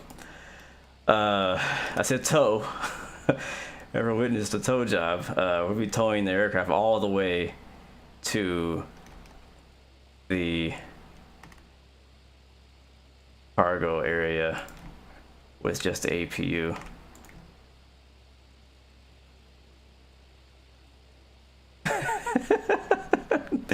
Adrian says I've never witnessed it. Yeah. All right, take me there. Goes driving up. All right, guys, we have a major failure. By the way, this plane is not airworthy. It did everything good until the end, and it wasn't just me. I mean, yeah, it was me too, but it was, yeah. I'd say the update is a must. Thank you, Caleb Rogers, for the subscription, and welcome to the Blue Roy family. Thank you very much. Shut the engines off. It's not okay that I'm on a final at the most important part of a flight, the most dangerous part of a flight, and all my throttles get stuck. That's a bad. Big Nate, thank you, man. Appreciate it coming out, man. Thanks for the subscription, bro. Appreciate it so much. Welcome to the Blue Arrow family, my friend. But it's not okay. It's not okay to be. Okay. All doors, hatches are closed. Ready to connect. Be landing in such a dangerous part of your flight, and you can't trust that the throttles are going to be where you need to be.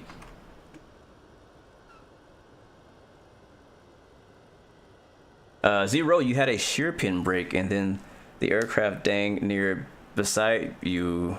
Oh wait, and have an aircraft right next. Oh man, that sucks. Yeah, we always check the pins and stuff at the at work on the ramp to make sure everything's good. But you never know, things break. Even if you do everything right, you just might be at the wrong place at the right time, wrong place at the wrong time, and things can break as small as a little shear pin, and that shear pin can ruin the entire pushback and have a runway plane, a breakaway situation. So Connected, bypass pin inserted. Release the parking brake.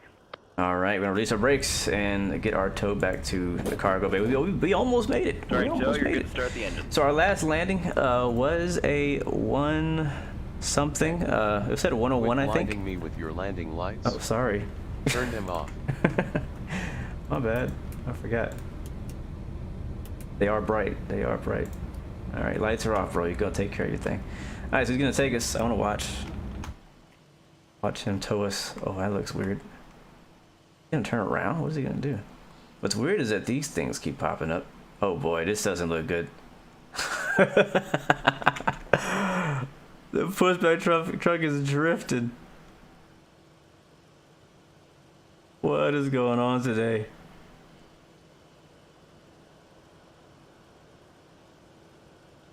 Oh man. Yeah.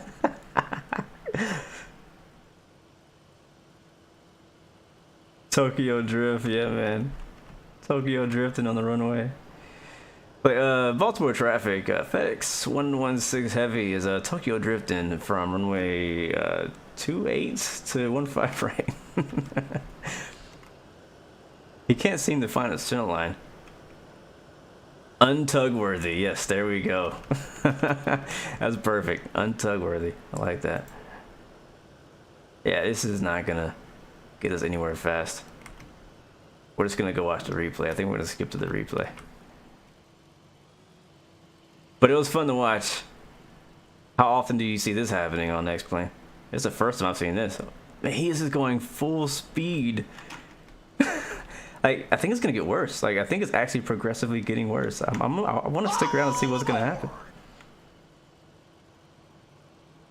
Safety hazard, yeah. Smooth operator, thank you for the follow. Welcome to the Blue Roy family. Hopefully you're enjoying the Tokyo drifting with sponsored by FedEx, 1960s FedEx. You just watched my Apache video. We back in the Apache. Toast, thank you, man, for the follow. Thank you so much for that. That means a lot. You just watched my Apache video. Sweet. We'll be back in the Apache tomorrow night, so definitely come through, bro. And I definitely, trust me, I've gotten a lot better, but I say that all the time and end up just crashing the whole stream. So hopefully it's right. So yeah, I feel like it's getting worse. I think we just gave it too many points. I've done tows in the sim where I've towed it from the runway to a parking spot, but never this far. And I think that Better Pushback just can't comprehend it, and he's like, I can't do this, bro. I can't do. I kind of want to. Can you recreate the route? Recreate routes from WED. What the heck does that mean? I don't like that. I don't like the sound of that. That sounds scary. Preferences. Nothing. Alright, well, he gotta go. Look, I think he's breaking the nose gear. I think he's gone beyond the point that, yeah, that nose gear is broken. If you did that with a real plane, that nose gear is broke. Matter of fact, that toe is broke too, because these planes are heavy. Oh, that was fun. Alright, we're gonna fire him, and yeah, goodbye. Alright, I'm just gonna turn you off. That's what I'm gonna do. Where's Better Pushback at? Goodbye. Replay time. Alright, let's see how we did on the actual good try. I'm not gonna go through all the go arounds because you guys, yeah, there's nothing special happening there. And play. Yep, gonna revoke his SIDA badge. Alright, I'm taking me off the screen and we're gonna enjoy the landing. Hopefully we'll enjoy it. We'll see how it looks. Did not look good at one point. Throttles got stuck and we finally got control with it and I had to let it glide down to the runway and probably do a pretty massive flare, I'm guessing. Yep, this is where we were just idle.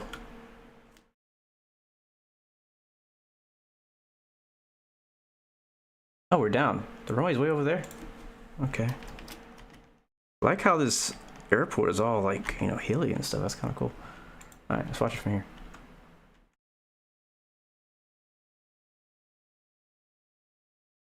Way too quiet.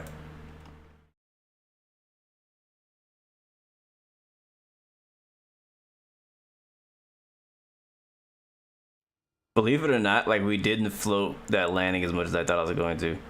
And the only reason we bounced is because the runway is uneven.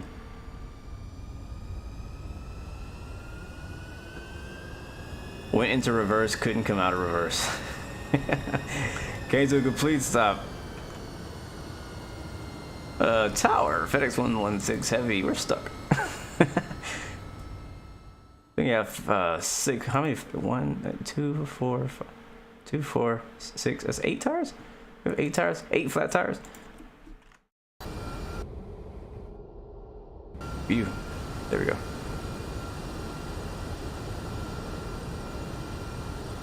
And touchdown. Just to the right of the center line. I would be okay with this landing on the first try. I would be.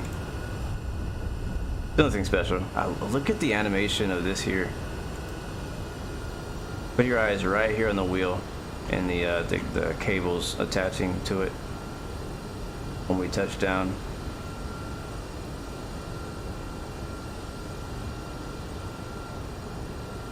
Look at that suspension. Very nice. It's crazy, like the suspension is bouncing so much, but the actual aircraft itself doesn't look like it's bouncing that much. At least not from this view. Alright, wing view. Why are my spoilers open? Okay. Play. There we go.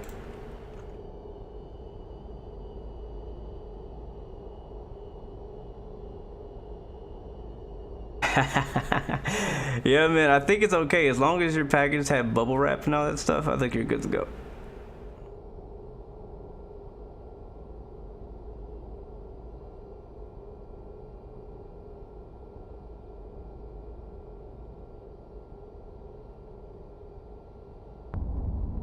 Yeah, not bad.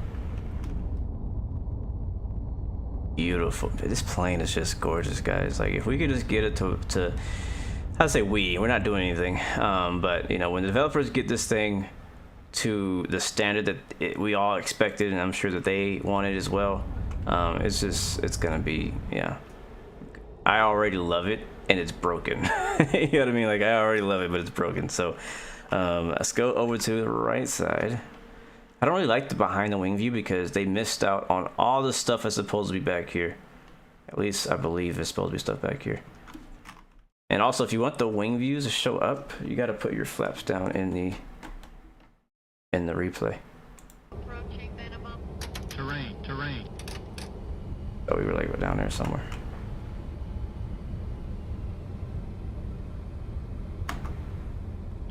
Terrain.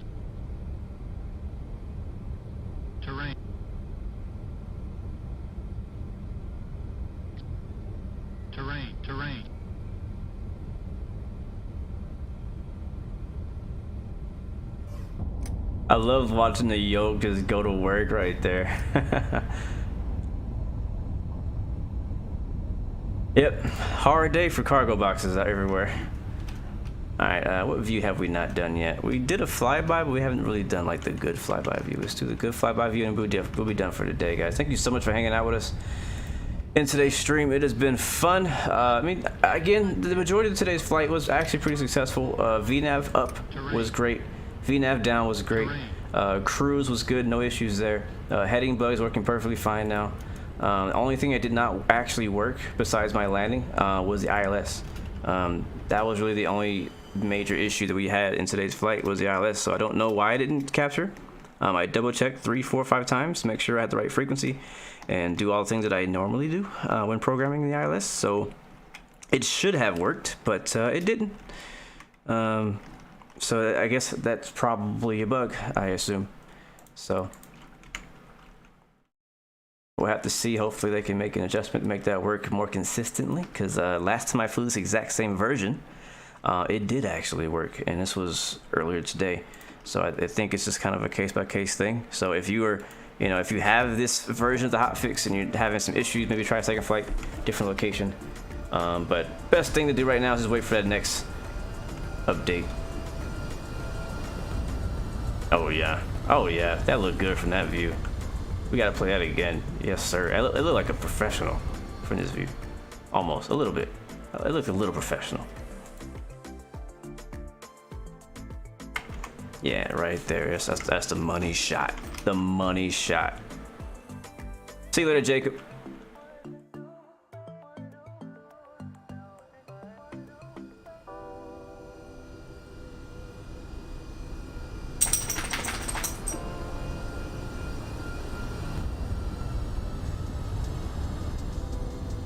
There it is, guys. Well, it's been fun. It's been cool. It's been heavy. It's been rough. But no matter what, guys, you guys are amazing. Thank you so much for coming out. And we'll be back again, like I said, tomorrow night, 7 p.m. Eastern, doing some DCS Apache work. And then next week, we'll be back usually around the same time. I don't know exactly what I'll be flying, but we'll definitely be back. Hopefully in a Challenger at some point. And until next time, though, remember you got 3 choices. Give up, give in, give it all you got. Peace, love, and God bless you. I will see you guys next time, next video. Thanks for coming out. Peace.